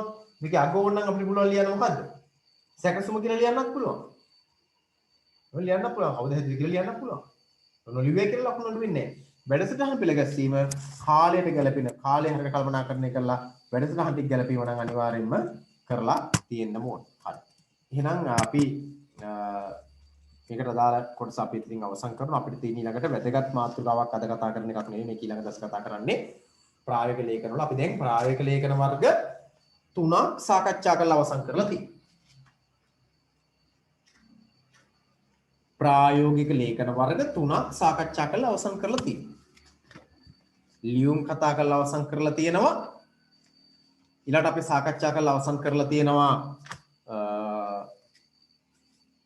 ආරාධනා පත්‍ර සාකච්ඡා කරලා අවසන් කරලා තියෙනවා. අපි ඊළඟට කතා කරලා අවසන් කරා අද න්‍යාය පත්‍ර. ඔබට තියෙනවා වගකීමක් මේකෙදි ඉටු කරන්න. ඒ තමයි මේ සෑම මාතෘකාවක් තුළම ඔයගොල්ලන්ට දීලා තියෙන අභ්‍යාස ටික නම් අනිවාර්යයෙන්ම කළ යුතුමයි. ඒ අභ්‍යාස කරන ප්‍රමාණය තමයි ඔබ සාර්ථක වෙන්නේ. අඩුපාඩු හදාගන්න. විභාගෙට ගිහින් අඩුපාඩු හදාගන්න හිටියොත් අපිට හොඳ ලකුණක් ගන්න බැහැ. ඒ නිසා හැම කෙනෙක්ම අනිවාර්යයෙන්ම මෙන්න මේ ප්‍රායෝගික වර්ග 3 ප්‍රායෝගික ලේඛන වර්ග 3 අභ්‍යාස ටික නම් කරන්න ඕන. තව ඒවා හොයලත් කරන්න. මමත් ඉස්සරහදී ඔයගොල්ලන්ට තව නිබන්ධනයක් දෙනවා. ප්‍රායෝගික ලේඛන අභ්‍යාස නිබන්ධනයක්. ඒ අභ්‍යාස ටිකත් අපි ඉදිරියට සාකච්ඡා කරමු. එතකොට අපිට ප්‍රායෝගික ලේඛන සම්බන්ධයෙන් අපිට විභාගෙදි ගන්න තියෙන ලකුණු 15 අඩුවක් පාඩුවකින් තොරව. ඔයගොල්ලෝ යෝජනා කරනවා අවම ලකුණු 12ක් ගන්න ඕන ප්‍රායෝගික ලේඛන වලට. අවම 12. අවම 12න් එහා යන්න ඕන. 12 ඉඳලා 15 දක්වා වර්ධනය කරගන්න එක හරි අමාරු වැඩක්. ලකුණු 12ක් ගන්න එක ලේසි. 12 මාරක් ගන්න අමාරුයි. 13ක් ගන්න අමාරුයි. 13 මාරක් 14ක්. මෙන්න මේ 12 ඉඳලා 15ට ලකුණු ප්‍රමාණය වැඩි කරගන්න තමයි අමාරු. දැන් මේ ලකුණු ප්‍රමාණය වැඩි කරගන්න නම් ඔයගොල්ලෝ හැම වෙලාවෙම මොකද කරන්න ඕන? වැඩිපුර අභ්‍යාස කරන්න ඕන. ඉතින් මම දැන් ආයෙත් දැන් තියර ගන්න මම අර කිව්වනේ අර WhatsApp කරන්න කියලා ඔයගොල්ලෝ රාජකාරී ලිපි ටික ලියලා ඉවර නම් අනේ තව කීප දෙනෙක් WhatsApp කරා ඒ අතර. ඉතින් මෙහෙම නෙමෙයි මං කිව්වේ WhatsApp කරන්න කිව්වේ මේ වැඩි ඉවර වෙලා. ඉතින් අනිත් අයටත් ඒක ආදර්ශයක්. මම නම් කියන්නේ නැහැ. ළමයි 3-4 දෙනෙක් මේ වැඩේ කරා. පෞද්ගලිකව අර මගේ WhatsApp නම්බරේට WhatsApp කරා. ඒකට මම දන්නවා මෙයා හොඳට වැඩ කරනවා. ඉතින් එයා වැඩ කරලා ඒ ටික WhatsApp කරා නම් ඔන්න අපිට පුළුවන් මම දන්නවා එතකොට මෙයා අනිවාර්යයෙන් හොඳට වැඩ ටික කරලා දෙන. ඒක නිසා ඉතාලම හොඳින් ඔයගොල්ලන්ට විභාගෙට ගියහම පහසුවෙන් ප්‍රායෝගික ලේඛන සකසා ගැනීම හැකියාව තියෙනවා. අපි යමු සාහිත්‍ය කොටසට. සාහිත්‍ය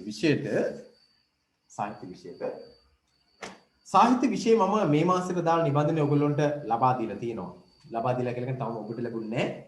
නමුත් ආයතන ප්‍රධානයට මම ඒක ලබා දීලා තියෙන මේ වෙනකොට කුමාසට දීලා තියෙන්නේ print කරලා එන සතිය ඔයගොල්ලෝ ලැබෙයි.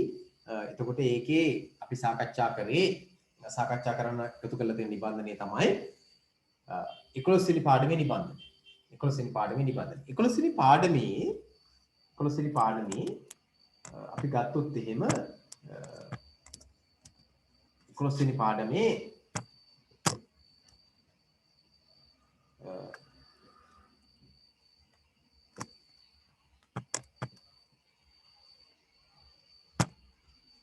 මග විසිතුරු පාඩමේ නැත්නම් සැලෙන සංදේශයෙන් දාගත්තු පාඩමේ අපි සාකච්ඡා කරේ නැති වුණාට ඒකේ කවි පාඩම් කරගන්න දීලා දැන් මම හිතනවා ඔයගොල්ලෝ කවි පාඩම් කරගන්න නැති කියලා. ඒකට අපිට ඒකේ ඊළඟට නියමිත කවියට පොඩ්ඩක් යන්න ඕන නිසා මම ඒක පොඩ්ඩක් මතක් කරනවා. මම ඔයගොල්ලන්ට කිව්වා 11 වෙනි පාඩමේ අදාළ කවියත් එක්ක 11 වෙනි පාඩමේ අදාළ කවියත් එක්ක 12 වෙනි පාඩමේ පළවෙනි කවියත් පාඩම් කරගන්න කියන උපදේශ මම ඔයගොල්ලන්ට දුන්නා. ඉතින් මම හිතනවා ඔයගොල්ලෝ ඒ කිව්ව විදිහට මේ ටික පාඩම් කරගෙන ඇති කියලා. එතකොට 11 වෙනි පාඩමේ අපිට පළවෙනි කවිය, දෙවෙනි කවිය මේ කවි ටික පාඩම් කරලා තින්නේ. අයිරාවුණුවත් නවත බිසින්න කියන කවිය පාඩම් කරා.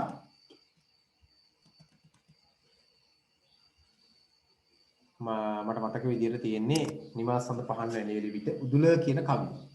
එහෙම නේද? පාඩම් කරගන්න දුන්නේ මේ කවිය නේද ඔයගොල්ලෝ? මතක නැද්ද දැන්? සති දෙකක් නේ. අයිරාවන උවත් නවතන රෙසෙන්නේ න අයිරා දහස් දුලු සෝරි. ඒක පාඩම් ගත්තා. අයිරාවන උවත් නවතන රෙසෙන්නේ න අයිරා දහස් දිලුණු කොසිපත්ගෙන කයිකක් වලෙහි දැක සෙබළුන් රැක සිටින වෛයාකරණ කියන කවිය අපි කතා කරලා තින්නේ. ඊළඟට මල්දම් සූදු දුන් දුන් සොඳ වරලසිනී කල්ලිම් නිවාස නැහෙන සීලස රසිනී කොල්ලම් ගසින් නිල් ඉවරති පොකුණසිනී වල් අම්බලම දැක යාගන් සහතුසිනී කියන කවිය පාඩම් කරගන්න අවශ්‍යයි. සෝරි ඊට කලින් දිනවා නිවාස සඳ පහන් වෙන්නේ රීතුද මේ කවිය තමයි කොට පාඩම් කරගන්න දෙන්නේ නැත්තේ. හරිද? හරි. කොහොමද කමන්න මෙන්න මේ කවිය පාඩම් කරගන්න පාඩම් කරලා තියාගන්න නිවාස සඳ පහන් වැලේ පැටි උදුර කියන කවියයි මල්දම් සූදු දුන් දුන් සොඳ වරලසිනී කියන කවියයි දෙකම සූදානම් කරලා තියාගන්න. ඒක මේ සති එන සති රදාල කවි දෙක විදිහට මතක තියාගන්න. එන සති රදාල කවි දෙක කියලා මතක තියාගන්න. ඒ වගේම පාඩම් අංක 12 පළවෙනි කවිය මම ඔයගොල්ලන්ට පාඩම් කරගන්නකෝ දුරුතු මහේදී කැලේට වැදීලා මසක් පමණ කල් කැලවල් කොටාලා මැදින් දිනේදී වල්ගිනිත බාලා කුරහන් ඉසිමුව කලවර බලාලා කියන ජන කවියේ එන කුරහන් කුරක්කන් කවිවල එන ජන කවි විශේෂකන කුරක්කන් කවිවල එන පළවෙනි කවිය පාඩම් කරගන්න කියලා කිව්වා. ඉතින් ඒ කවිය මම හිතන ඔයගොල්ලෝ මේ වෙනකොට පාඩම් කරලා ඇති කියලා. හරිද? පාඩම් කරලා ඇති කියලා මම හිතනවා. එහෙනම් අපි එතනින් යමු පාඩම් අංක 10 ප්‍රශ්නයක් දෙකක් සාකච්ඡා කරමු. මොකද කාලයත් එක්ක අද දිනේ තියෙන කාලයත් එක්ක බලුවාම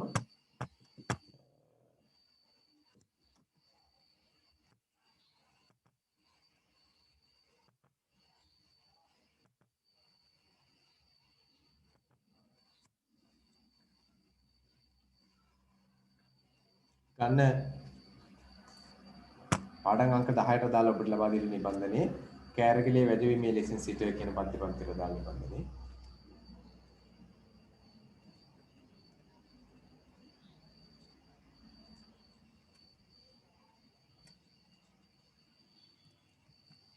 හරි මම මේක කතා කරන්න කලින් මම මේක අද කතා කරන වෙනුවට ඔයගොල්ලොත් එක්ක සාකච්ඡා කරනවා මේ මාසේ ඔයගොල්ලන්ට ලැබෙන නියමිත පාඩම ගැන කතා කරන්නේ පාඩමට දාලා නිබන්ධනය ගැන කතා කරනවා. මෙන්න මේ නිබන්ධනය ඔබට ලැබෙවි එන සතියේදී මග විසිතුරු පාඩම දාලා නිබන්ධනය. ඉතින් මේ නිබන්ධනයේ තියෙනවා මාතෘකා දෙකක් අද දිනේ අපි අවධානය යොමු කරගන්නට ඕන. මේ ඒ සාගොල්ල මේක දිහා බලන්න. සංදේශිකාවේ ආරම්භය හා විකාශනය. මොකද අපි මේ මූලික හැඳින්වීමක් කරගත්තේ නැහැ 10ට සහ 11 කියන පාඩම් දෙකම සංදේශිකාවේ වුණාට මූලික හැඳින්වීමක් අපි කරගත්තේ නැහැ. ඒක නිසා අපි මෙන්න මේ අදහස් ටික පොඩ්ඩක් බලාගන්න. ඒතර ඔබ නිබන්ධන ලැබුණාන් පස්සේ ඔබට පුළුවන් ඒ පිළිබඳව අදහසක් උතුර ගන්න. දැන් බලන්න සංදේශිකාවය 10 වෙනි පාඩමේ තියෙන හංස සංදේශ 11 වෙනි පාඩමේ තියෙන්නේ 10 වෙනි පාඩමේ තියෙන හංස සංදේශය 11 වෙනි පාඩමේ තියෙන්නේ සැලීනි සංදේශය. සැලීනි සංදේශය හංස සංදේශය කියලා කියන්නේ සංදේශකාව්‍ය දෙක. මේ සංදේශකාව්‍ය දෙකේ වැදගත්කම තියෙන්නේ සැලීනි සංදේශය කියලා කියන්නේ ඊටාම සංක්ෂිප්ත සංදේශකාව්‍යයක්. සැලීනි සංදේශය කියන්නේ ඊටාම සංක්ෂිප්ත සංදේශකාව්‍යයක් සැලීනි සංදේශය කියලා කියන්නේ. සැලීනි සංදේශය කියන්නේ ඊටාම සංක්ෂිප්ත සංදේශකාව්‍යයක්. සංදේශකාව්‍ය අතුරින් අපි දන්නවා මේ හංස සංදේශය ගත්තොත් විදාගම් මෛත්‍රී හිමියන් රචනා කරා කියලා ඕගොල්ලෝ දන්නවා. කෝට්ටේ සාහිත්‍ය යුගයේ කියලා කියන්නේ සිංහල සාහිත්‍ය සරමේ සාහිත්‍ය යුගයක්.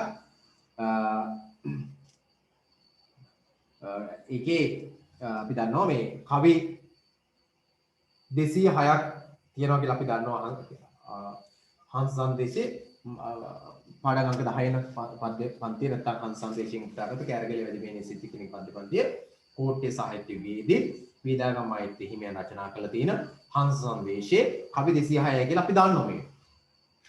මුල පාඩම් කරලා තියෙන්නේ. එතකොට මේකේ ගමන් මඟ බවට පත් වෙලා තියෙන්නේ අපි දන්න ජයවර්ධනපුරයේ ඉඳලා කෑරගල පද්මාවති පිරිවෙන කියන්නේ කුරුණෑගල නේද කෑරගල තියෙන්නේ නේද? පද්මාවති පිරිවෙන විහාරය තමයි මේ ගමන් මඟ බවට පත් වෙලා තියෙන්නේ. එතකොට සැලීනි සංදේශය ගත්තාම සැලීනි සංදේශයේ රචනා කරන්නේ කෝට්ටේ සාහිත්‍යයේදී අපි දන්නවා තොටගමේ ශ්‍රී රාහුල හිමියන් තමයි රචනා කරන්නේ. ඒකේ කවි තියෙන 108යි. එතකොට සංදේශ කාව්‍ය අතරින් කෙටිම සංදේශ කාව්‍ය බවට පත් වෙන්නේ සැලීනි සංදේශය කියලා අපි දන්නවා. කවි 108ක් තියෙන සැලීනි සංදේශය. සැලීනි සංදේශයේ මේ තරම් කෙටි වෙන්නට එක හේතුවක් තමයි ප්‍රධාන හේතුවක් තමයි සැලීනියට ගමන් කරන්න තියෙන ප්‍රවේශය මග නැත්නම් ගමන් මග ඊටාම කෙටි වීම. කොහෙන්ද කොහෙටද? ශ්‍රී ජයවර්ධනපුර කෝට්ටේ ඉඳලා කැලණියේ විභීෂණ දේවාලයට තමයි යන්න තියෙන්නේ. එක ළඟ තියෙන බොහොම කෙටි මගක් තියෙන. ඒක නිසා තමයි සැලීනි සංදේශය කෙටිම සංදේශ කාව්‍ය බවට පත් වෙන්නේ. සැලීනි සංදේශය කෙටිම සංදේශ කාව්‍ය බවට පත් වෙන්නේ ඒකයි රාහුල හාමුදුරුවෝ රචනා කළ තියෙන්නේ. හංස සංදේශය ගත්තාම අපි දන්නවා මේ හංස සංදේශයේ කවි 206ක් නේ. ගමන් මඟ ටිකක් දුරයි. ඒ ගමන් මඟ දුර නිසාම තමයි කවි ටික වැඩි වුනේ. වර්ණනා කරන තියෙන ස්ථාන වැඩි වෙනවා. සහ කවි ප්‍රමාණය වැඩි වෙනවා. හැබැයි සැලීනි සංදේශයේ හංස සංදේශය සහ අනිකුත් සංදේශ ගත්තාම සැලීනි සංදේශයේ කොතරම් කවි ප්‍රමාණය අඩු වුණත් සංදේශ කාර්යයක අඩංගු වෙන අංක ලක්ෂණ වලින් කිසිම අඩුවක් නැහැ.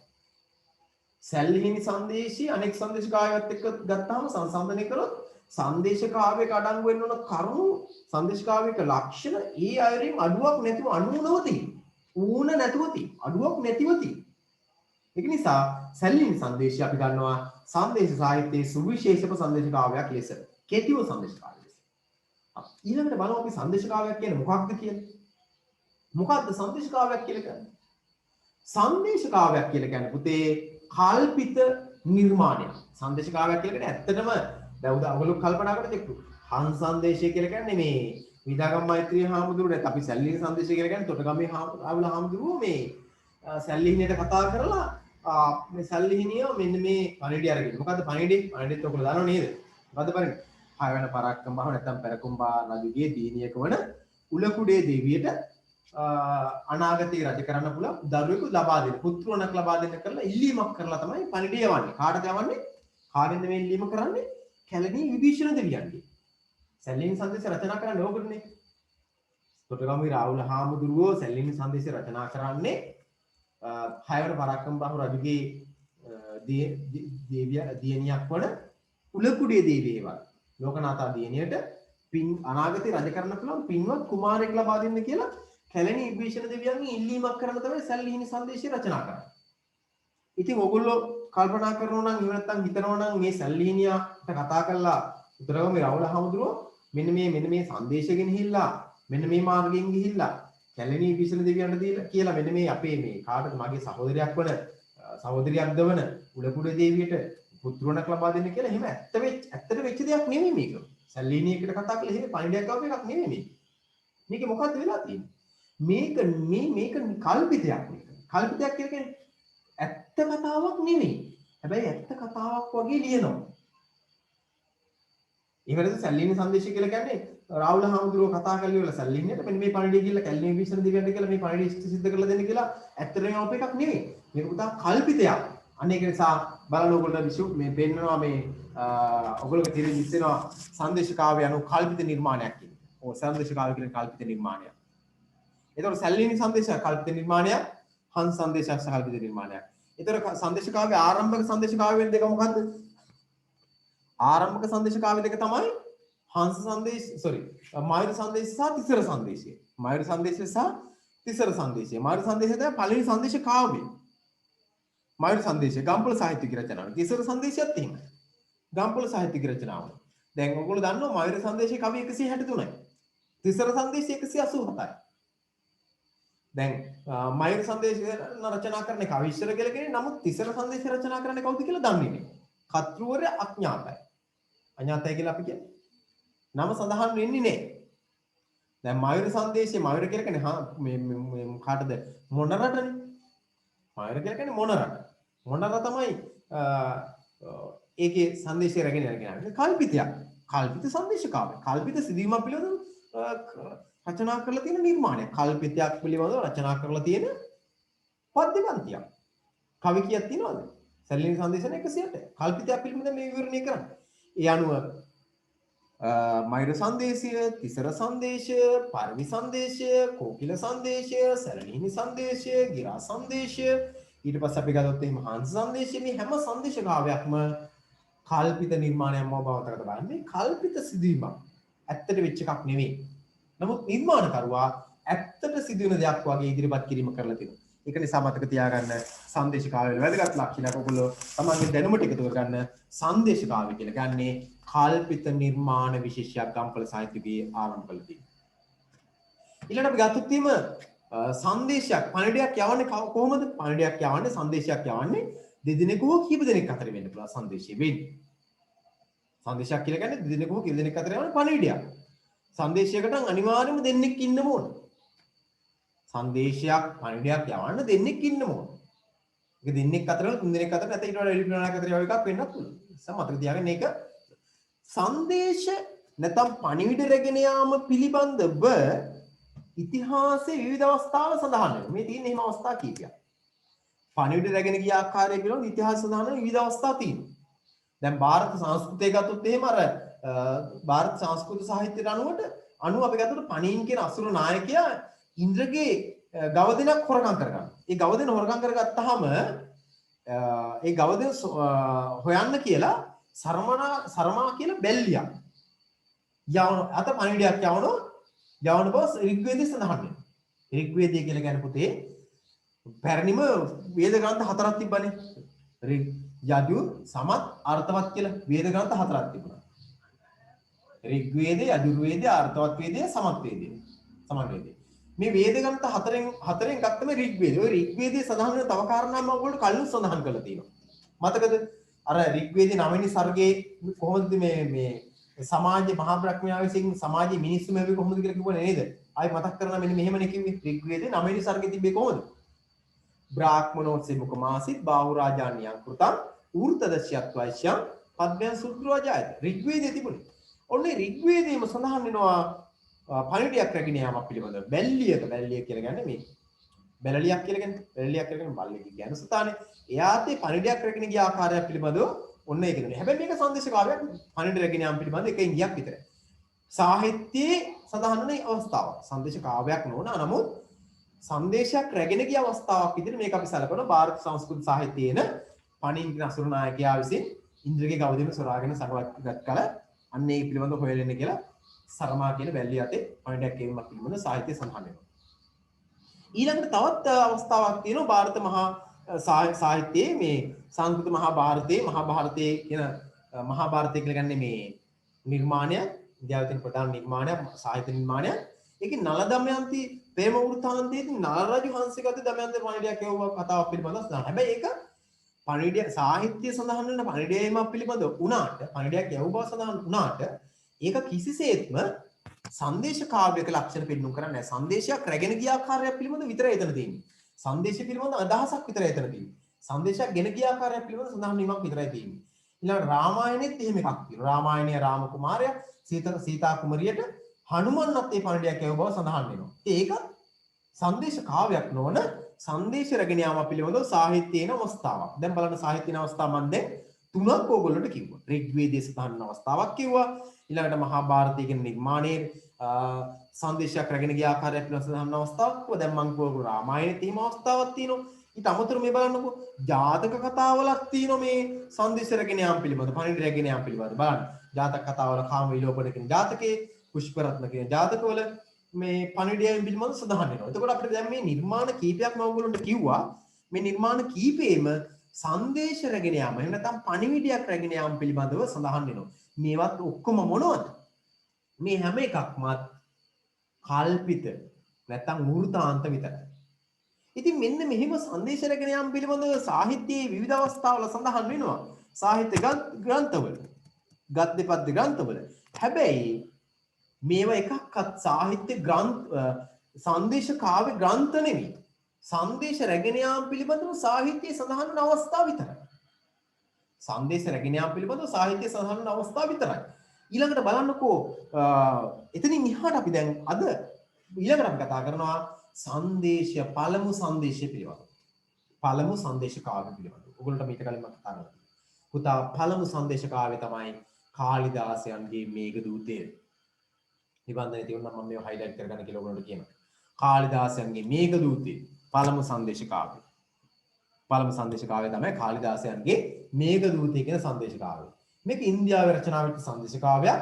මේ සංදේශ කාව්‍ය තමයි සංදේශ කරුවන්ගේ සංදේශ සාහිත්‍ය රචනා කරන රචකයන්ගේ පූර්වාදර්ශී බවට පත් වෙන්නේ. කියන්නේ සංදේශ කාව්‍ය රචනා කරන්න කලින් අපි කියන්නේ අපි හිතමු අපි කෙටි කතාවක් රචනා කරනවා කියලා. අපි කෙටි කතා කියවන්න රචනා කරන්න කලින් අපි කෙටි කතා කියව ගන්න ඕනේ.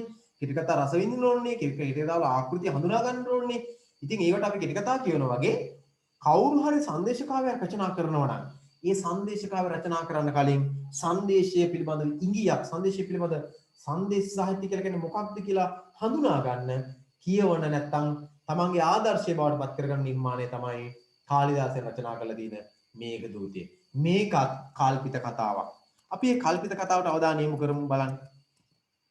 මොකක්ද වෙන්නේ? මොන පුතා ඒ කල්පිත කතාව මෙන්න මේ සිදුවීම මම මෙන්න මේ වගේ සිදුවීමක් තියෙනවා. කල්පිත කතාවේ. ඒ තමයි කුවේර හෙවත් වෛශ්‍රවණ කියලා යක් රජෙක් ඉන්නවා.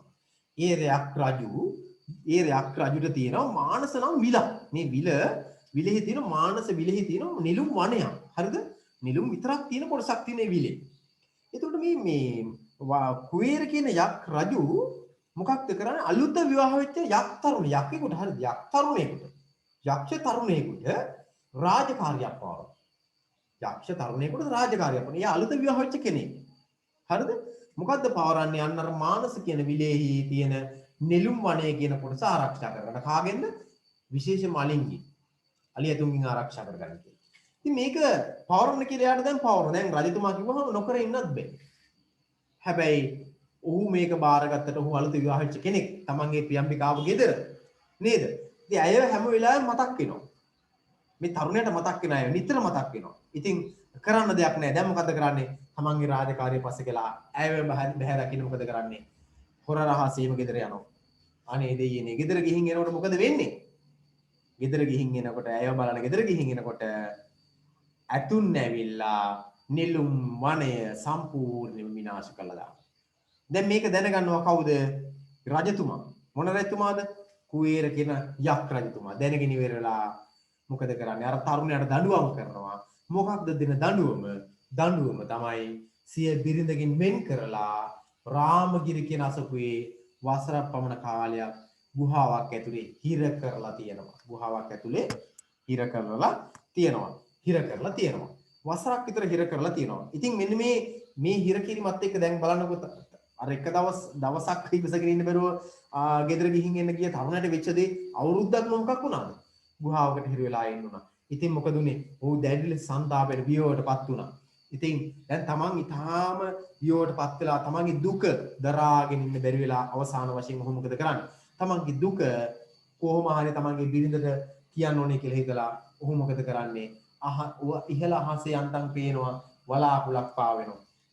මේගයක් වලාකුළට කියන්නේ මේගය කියලානේ නේද? වලාකුළට කියන්නේ මේඝය කියලා. ඒතර මේඝයක් දකින්න. මේඝයක් දැකලා තමන්ගේ හිතේ දුක හිතේ තමන්ගේ බිරිඳ තමන්ගේ ප්‍රිය භාර්යාව පිළිබඳව නැගෙන දුක ඒ වැහි වලාකුළ අමතල ප්‍රකාශ කරන විලාසයෙන් තමයි මේඝ දූතය රචනා කරන්නේ. ඔබට ලබන සති නිබන්ධන ලැබුණා අප සිතුරු ටික කියව ගන්න මේකේ තියෙන විස්තරය. මෙන්න මේ මේඝ දූතය කියන නිර්මාණය කරන්නේ ඒ අනුව අන්න එහෙමයි. මේක පුතා කල්පිත කතාවක්. මේ කල්පිතේ ගොඩනැගුවේ කවුද? කාලිදාසයන්. කාලිදාසයන් ගොඩනැගුවේ. කාලිදාසයන් හිතලා කතාවක් ගොඩනැගුවා. ඒ කතාවේ යම් යම් සිදුවීම් ඇත්ත වෙන්නට පුළුවන්. නමුත් ඒකේ මේ සංදේශ කාව්‍ය රචනා කරන අවස්ථාව ඒක කල්පිතයක්. එතකොට මේ සංදේශ කාව්‍ය රචනා කරන්නේ මන්ද්‍රකාන්ත කියන විරිතෙන්. මේ විරිත රචනා කරන මේඝ දූතේ ප්‍රධාන කොටස් දෙකක් තියෙනවා. මේඝ දූතේ කොටස් දෙකයි. එකක් තමයි පූර්ව මේඝය. ඒකේ පුතා ශ්ලෝක 66ක් තියෙනවා.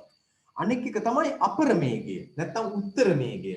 උත්තර මේඝයවත් අපර මේඝයේ ශ්ලෝක 55ක් තියෙනවා. දැන් ඔයගොල්ලෝ පේනවා එතකොට කවි 121ක් මේකේ තියෙනවා. නැත්නම් ශ්ලෝක 121ක් තියෙනවා මේඝ දූතේ. හරිද? ඊට පස්සේ මේඝ දූතේ රචනා කරන් පස්සේ තවත් සංදේශ කාව්‍ය රචනා වෙලා තිනවා. මේඝ දූතයෙන් පස්සේ මනෝ දූත, පවන දූත, හංස දූත, පන්ත දූත ආදී කාව්‍ය රචනා කළා තියෙනවා. සංදේශ කාව්‍ය රචනා කළා තියෙනවා. මනෝ දූත කියලා කියන්නේ මනස දූතයා බවට පත් කරගෙන සංදේශයක් යවනවා. පවන දූත කියන්නේ සුළඟ දූතයා බවට පත් කරගෙන සංදේශයක් යවනවා. හංස දූත කියලා කියන්නේ හංසය දූතයා බවට පත් කරගෙන සංදේශයක් යවනවා. පරිඩයක් යවනවා. පන්ත දූත කියලා කියන්නේ මාර්ගය දූතයා බවට පත් කරගෙන සංදේශයක් යවනවා. මෙන්න මේවා සංදේශ කාව්‍ය බවට පත් වෙනවා. අපිට එහෙනම් පේනවා පැරණිම සංදේශ කාව්‍ය පිළිබඳ ඉගියක් ඔබට එතනින් ලබා ගන්න පුළුවන්. එහෙනම් ඔන්න අපේ ඉගෙන ගන්නවා අපේ සාහිත්‍යයේ පැරණිම සංදේශ කාව්‍ය. ඒ තමයි ඉන්දියානු සාහිත්‍යයේන කාලිදාසයන් රචනා කරලා තියෙන මේඝ දූතය කියන සංදේශ කාව්‍ය. එහි කවි 121යි. කවි වලට අපි කියන්නේ ශ්ලෝක කියලා. ඒ සංදේශ කාව්‍ය පූර්ව මේඝය, උත්තර මේඝය කියලා ප්‍රධාන කොටස් දෙකයි. පූර්ව මේඝය කියලා කියන්නේ ශ්ලෝක 66ක් තියෙන කොටසට, උත්තර මේඝය කියලා කියන්නේ ශ්ලෝක 55ක් තියෙන කොටසට. දැන් මම මේ අද කතා කර මේ කොටස පිළිබඳව ඔබේ අදහස නැවත යොමු කරනවා නම් ඊළඟ දවසේ මම කතා කරන්න අවශ්‍ය නැහැ. ඒක මම මේ අද කතා කරලා අවසන් කරේ. ඔබට පේනවා මේ සංදේශ කාව්‍ය ආරම්භය සහ විකාශනය පිළිබඳව. සංදේශ කාව්‍ය ආරම්භය අපිට දැන් පේනවා. සංදේශ කාව්‍යයක් කියලා කියන්නේ කල්පිත නිර්මාණයක්. ඒක දෙදෙනෙක් හෝ කීප දෙනෙක් අතර යවන ප්‍රණයයක් වෙන්න පුළුවන්. සංදේශය යැවීම නැත්නම් පණිවිඩය යැවීම පිළිබඳ සාහිත්‍යයේ සඳහන් වන අවස්ථා බොහෝ තියෙනවා.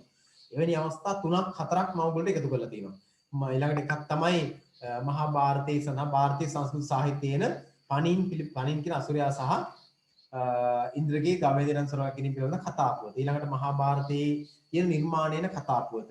ඊළඟට රාමායනයේන කතා පුවත එනවා. ඊළඟට ජාතක කතාවලින් අවස්ථා. මේ හැම එකක්ම මම ගත්තේ ඔයගොල්ලන්ට සංදේශ කාව්‍ය ආරම්භය පිළිබඳ යම් කිසි අදහසක් එකතු කරගන්න. මේක තමයි සංදේශ කාව්‍ය ආරම්භය පිළිබඳ අදහසක් තියෙන්නේ.